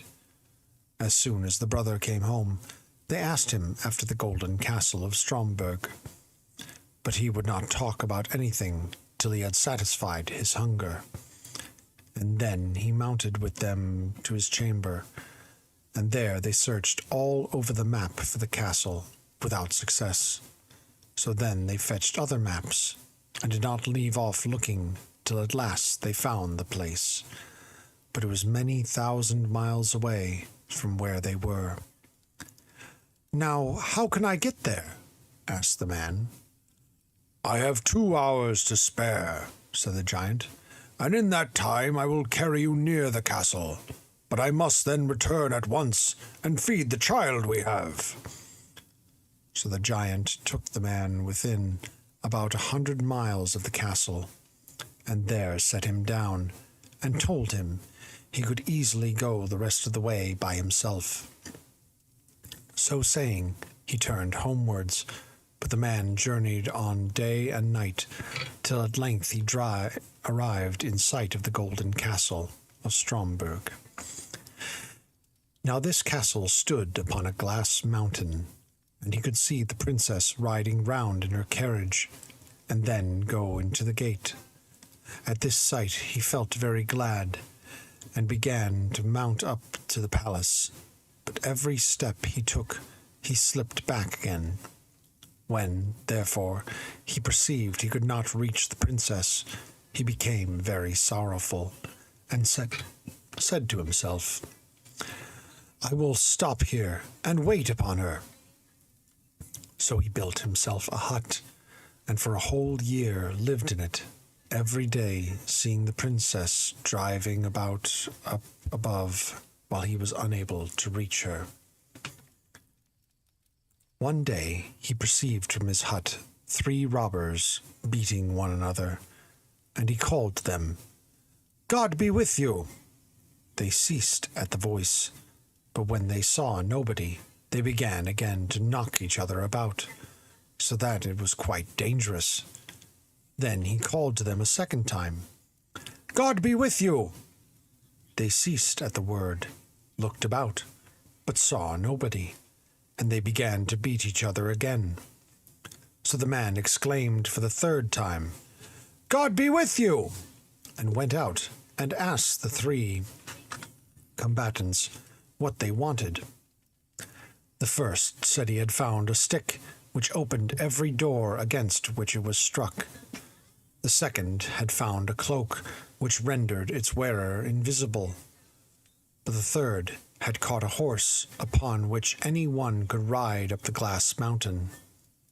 Now they could not agree whether they should keep company with one another, or should separate. So the man said, "These 3 things I will exchange with you. Money certainly I have not, but other things which are more valuable. Still, I must first have a trial, that I may see if you have spoken the truth." So they let him mount the horse, and hung the cloak about him, and put the stick into his hand. And when they had given him all, he was invisible to them. Then he gave them heavy blows upon the shoulders, and exclaiming, "Now, you bear hunters, now you have your deserts. Be content therewith." He rode up the glass mountain, and as he arrived before the castle door, he found it closed.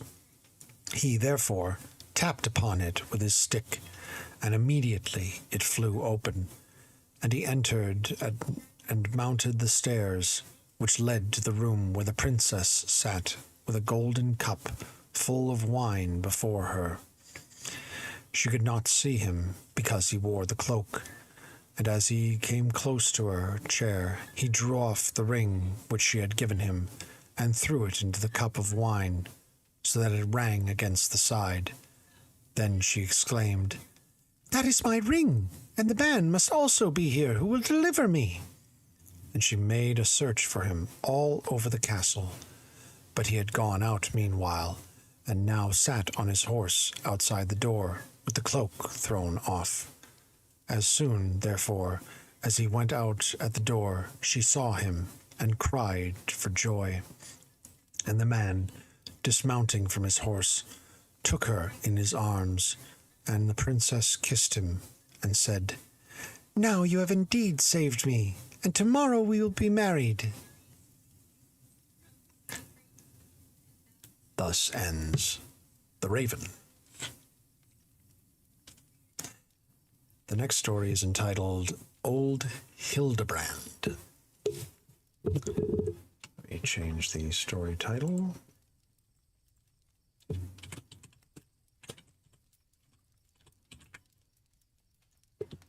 There we are. Just a second.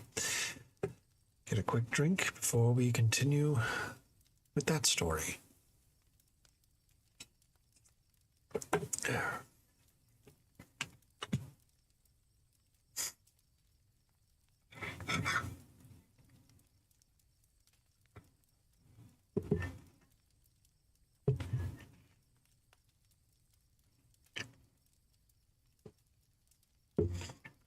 Old Hildebrand by the brothers Grimm.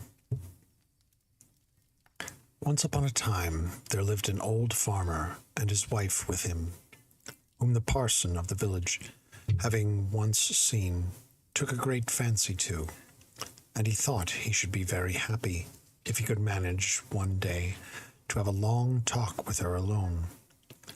To this the wife had no objection, and the parson one day said to her, "Oh, my dear, I hear what I have to say.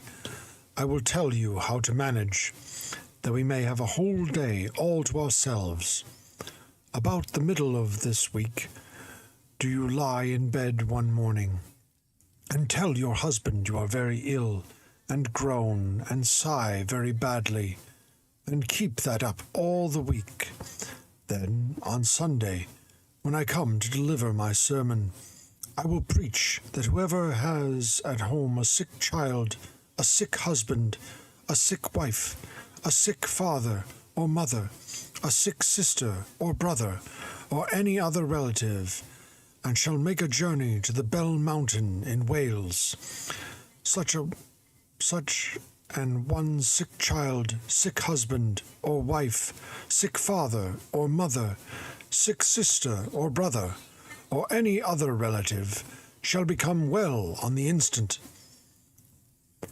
"Oh, that I will do for you," said the wife. And thereupon, about the middle of the week, she lay abed, and, spite of all her husband brought or did for her.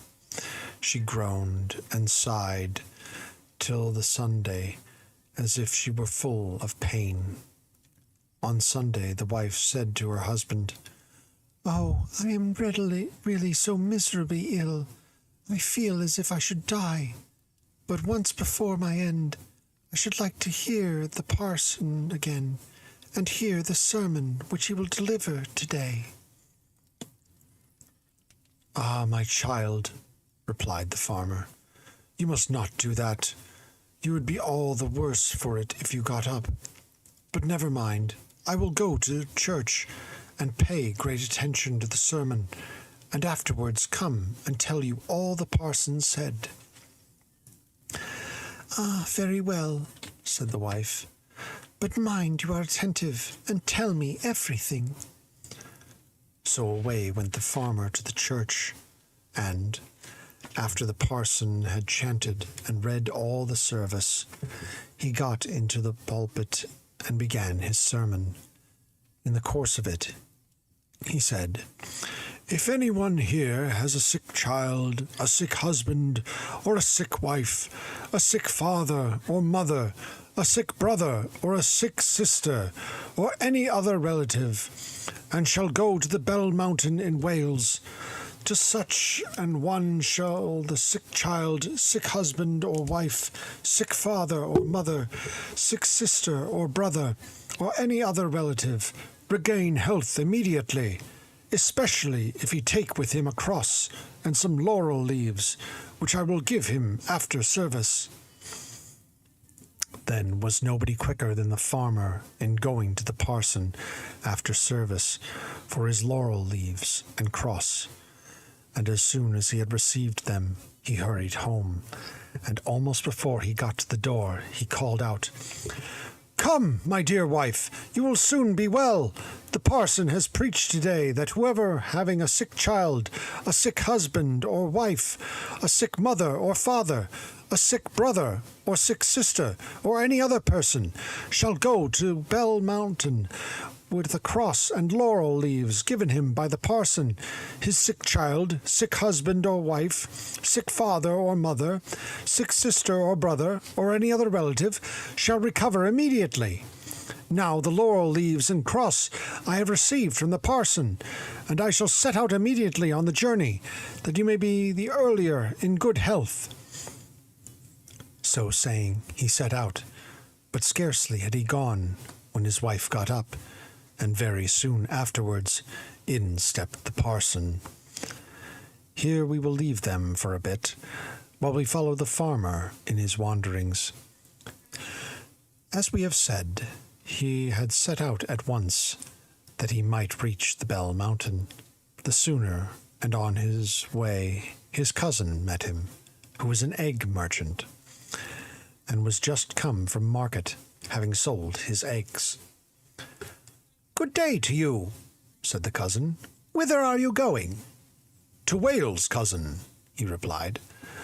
"My wife is very ill, and the parson said yesterday in his sermon that whoever having a home, a sick child, a sick husband or wife, a sick father or a sick mother, a sick brother, sister, or any other relation, should then make a journey to the Bell Mountain in Wales, carrying in his hand some laurel and a cross, blessed and given by the parson.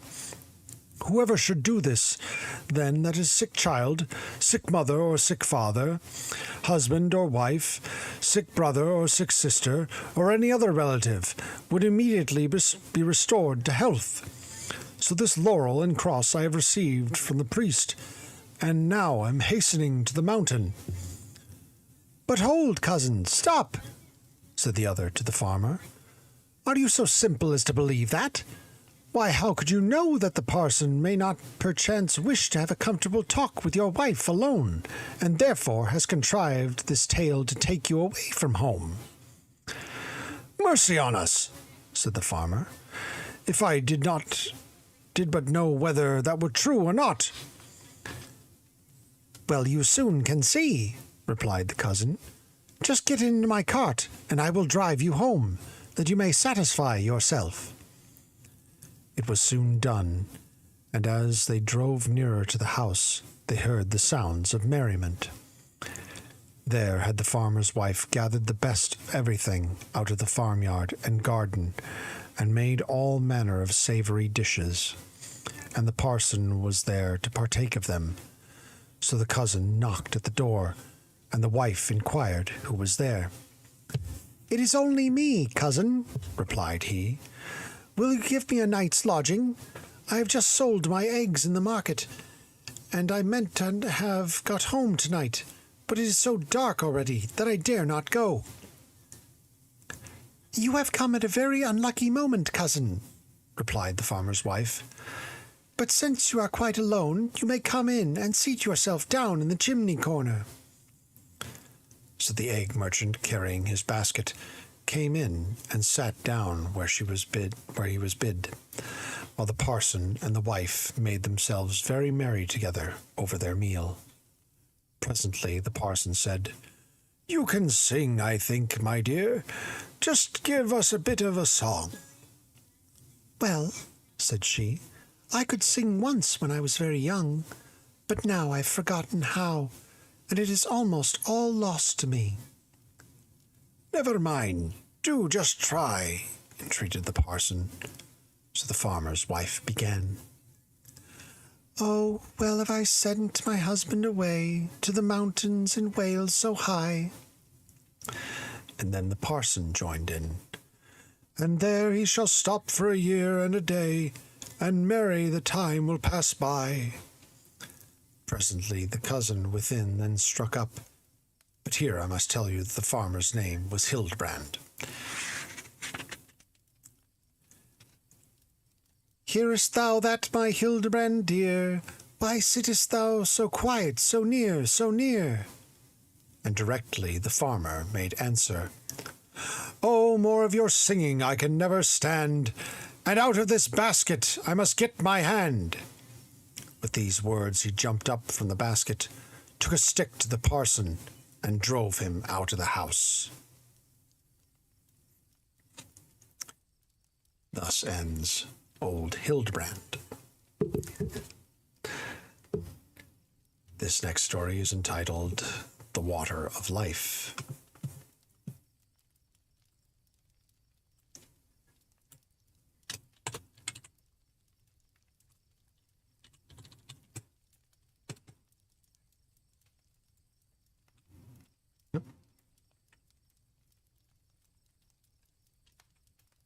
The water of coal and knife. Finger slipped.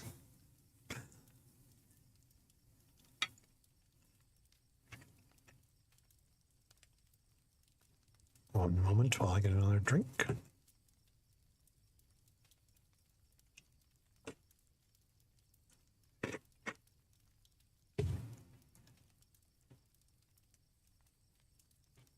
So let us begin.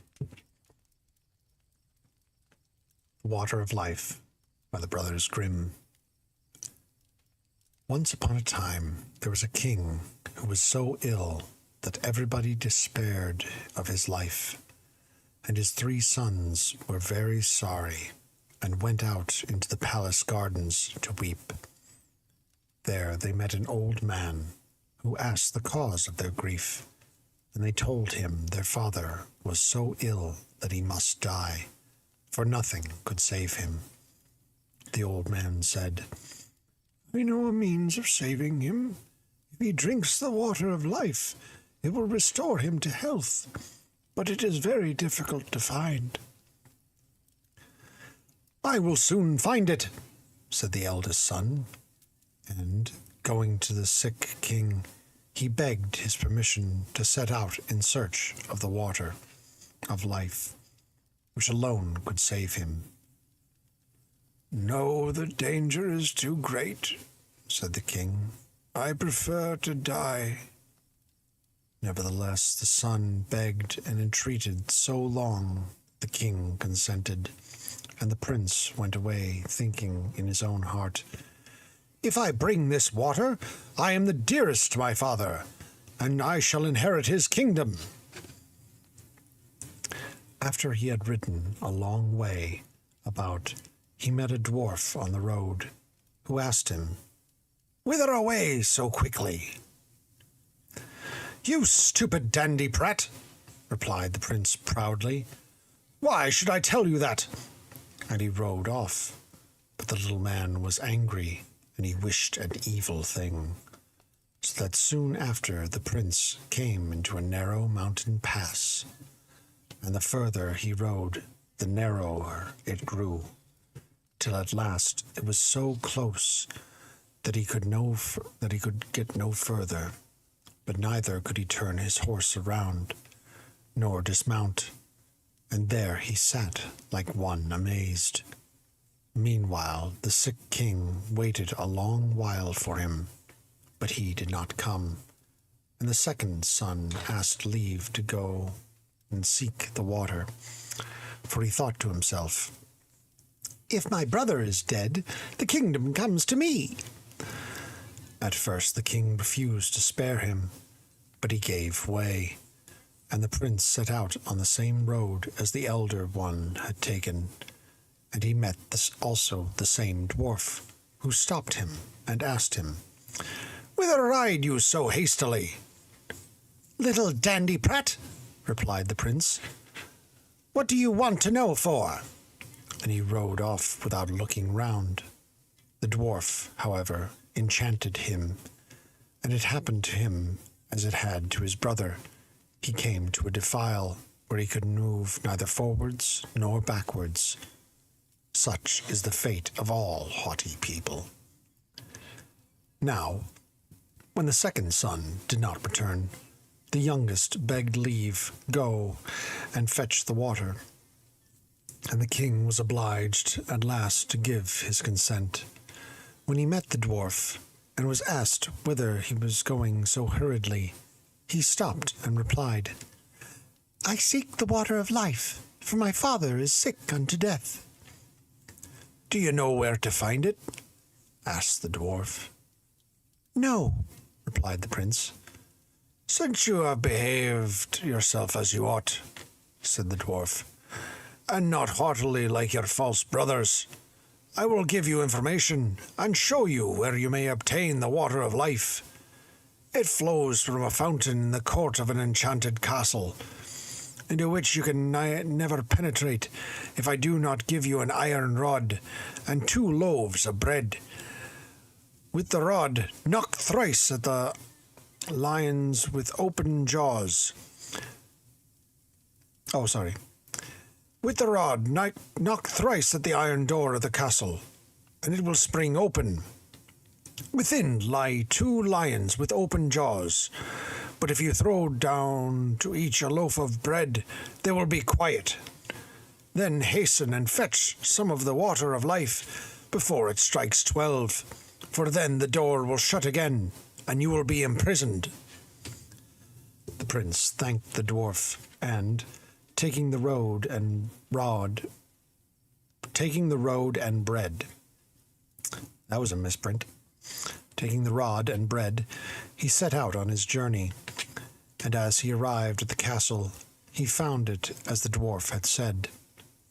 At the third knock, the door sprang open, and, when he had stilled the lions with the bread, he walked into a fine large hall, where sat several enchanted princesses, from whose fingers he drew off the rings, and he also took away with him a sword and some bread which lay there. A little further he came to a room wherein stood a beautiful maiden, who was so pleased to see him that she kissed him, and said he had freed her, and should have her whole kingdom, and if he came in another year, their wedding would be celebrated. Then she told him where the fountain of the water of life was placed, and he hastened away, lest it should strike 12 ere he gained it. He came next into a room where a fine, clean, covered bed stood, and, being tired, he lay down to rest himself a bit. But he went to sleep, and when he awoke, it struck the quarter to 12, and the sound made him hurry to the fountain, from which he took some water in a cup which stood near. This done, he hastened to the door, and was scarcely out before it struck 12, and the door swung to so heavily that it carried away a piece of his heel. But he was very glad, in spite of this, that he had procured the water, and he journeyed homewards, and passed again where the dwarf stood. When the dwarf saw the sword and bread which he had brought away, he declared he had done well, for with the sword he could destroy whole armies, but the bread was worth nothing. Now the prince was not willing to return home to his father without his brothers, so he said to the dwarf, "Dear dwarf, can you tell me where my brothers are, if they went out before me in search of the water of life and did not return?" "They are stuck fast between 2 mountains," replied the dwarf. "Because they were so haughty, I enchanted them there." Then the prince begged for their release, till at last the dwarf brought them out. But he warned the youngest to beware of them, for they had evil in their hearts. When his brothers came, he was very glad, and he related to them all that had happened to him, how he had found the water of life, and brought away a cup full of it, and how he had rescued a beautiful princess, who for a whole year was going to wait for him, and then he was to return to be married to her, and receive a rich kingdom. After this tale, the 3 brothers rode away together, and soon entered a province where there were war and famine raging, and the king thought he should perish. So great was his necessity. The youngest prince went to this king and gave him the bread, with which he fed and satisfied his whole people. And then the prince gave him the sword, wherewith he defeated and slew all his enemies, and regained peace and quiet. This effected, the prince took back the bread and sword, and rode on further with his brothers, and by they came to 2 other provinces, where also war and famine were destroying the people. To each king the prince lent his bread and sword, and so saved 3 kingdoms. After this they went on board a ship to pass over the sea, which separated them from home. And during the voyage, the 2 elder brothers said to one another, "Our brother has found the water of life, and we have not. Therefore our father will give the kingdom which belongs to us to him, and our fortune will be taken away." With these thoughts they became revengeful, and consulted together how they should kill him. And one day, waiting till he was fast asleep, they poured the water out of his cup, and took it for themselves, while they filled his up with a bitter salt water. As soon as they arrived at home, the youngest brother took his cup to the sick king, that he might drink out of it, and regain his health. But scarcely had he drunk a very little of the water, when he became worse than before, for it was bitter as wormwood. When the king lay in this state, the 2 elder princes came, and accused their brother of poisoning his father. But they had brought the right water, and they handed it to the king. Scarcely had he drunk a little out of the cup, when the king felt his sickness leave him, and soon he was as strong and healthy as in his young days. The 2 brothers now went to the youngest prince, mocking him, and saying, "You certainly found the water of life, but you had the trouble, and we had the reward. You should have been more cautious, and kept your eyes open, for we took your cup while you were asleep on the sea, and, moreover, in a year one of us intends to fetch your princess. Beware, however, that you betray us not. The king will not believe you, and if you say a single word, your life will be lost. but if you remain silent, you are safe." The old king, nevertheless, was very angry with his youngest son, who had conspired, as he believed, against his life. He caused his court to be assembled, and sentence was given to the effect that the prince should be secretly shot, and once as he rode out hunting, unsuspicious of any evil, the huntsman was sent with him to perform the deed. By and by, when they were alone in the wood, the huntsman seemed so sad that the prince asked him what ailed him. The huntsman replied, "I cannot, and yet must tell you." "Tell me boldly what it is," said the prince. "I will forgive you." "Ah, it is no other than I must shoot you, for so has the king ordered me," said the huntsman with a deep sigh. The prince was frightened and said, "Let me live, dear huntsman, let me live. I will give you my royal coat, and you shall give me yours in exchange." To this the huntsman readily assented, for he felt unable to shoot the prince. And after they had exchanged their clothing, the huntsman returned home, and the prince went deeper into the wood.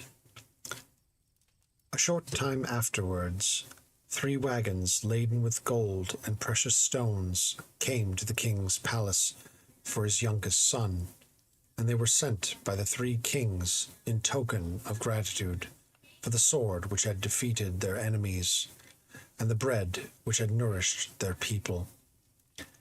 At this arrival, the old king said to himself, "Perhaps, after all, my son was guiltless," and he lamented to his courtiers that he had let his son be killed. But the huntsman cried out, "He lives yet, for I could not find it in my heart to fulfill your commands." And he told the king how it had happened. The king felt as if a stone had been removed from his heart, and he caused it to be proclaimed everywhere throughout his dominions that his son might return and would again be taken into his favor. Meanwhile, the princess had caused a road to be made up to her castle of pure shining gold, and she told her attendants that whoever should ride straight up this road would be the right person, and one whom they might admit into the castle. But on the contrary, whoever should ride up not on the road, but by the side, they were ordered on no account to admit, for he was not the right person. When, therefore, the time came round which the princess had mentioned to the young prince, the eldest brother thought he would hasten to her castle and announce himself as her deliverer, that he might gain her as a bride and the kingdom besides.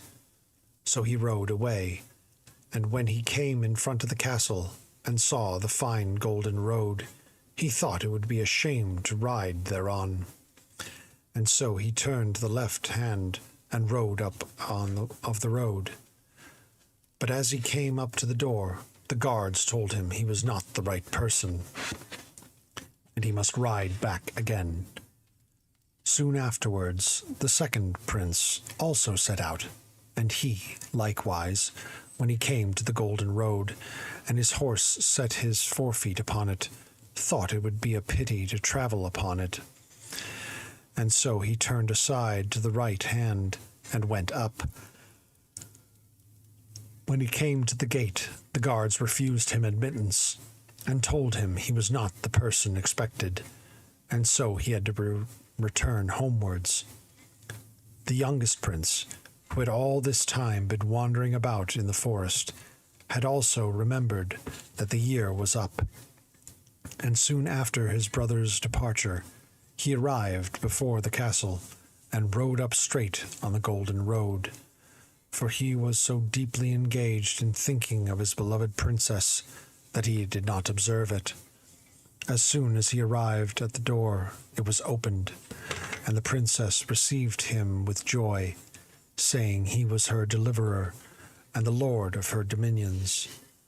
Soon after the wedding was celebrated, and when it was over, the princess told her husband that his father had forgiven him and desired to see him. Thereupon he rode to the old king's palace and told him how his brothers had betrayed him while he slept and had sworn him to silence. When the king heard this, he would have punished the false brothers, but they had prudently taken themselves off in a ship, and they never returned home afterwards. Thus ends the tale of the Water of Life. With that chat, I'm tired. I have to work in the morning, and I have practice with my Marvel Rivals team coming up in a few minutes. So we are going to call it there. Got to turn back on the alerts. And I want to thank you all for coming out. I really appreciate it, as always. Hope you enjoyed some of the stories. So let us see whom we can raid. Let's see now whom we are following.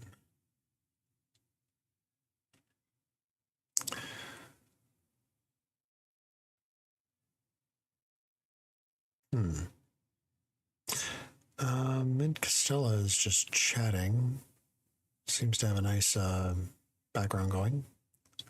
Pentimenta Spike Lee joint.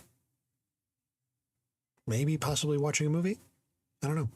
So we're going to check them out.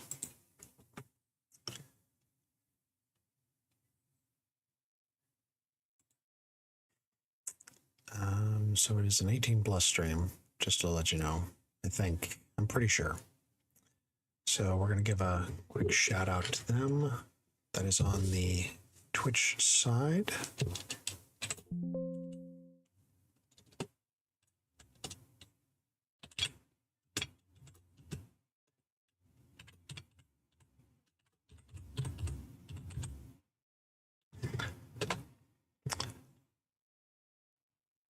Well, they're looking through Google Maps or something.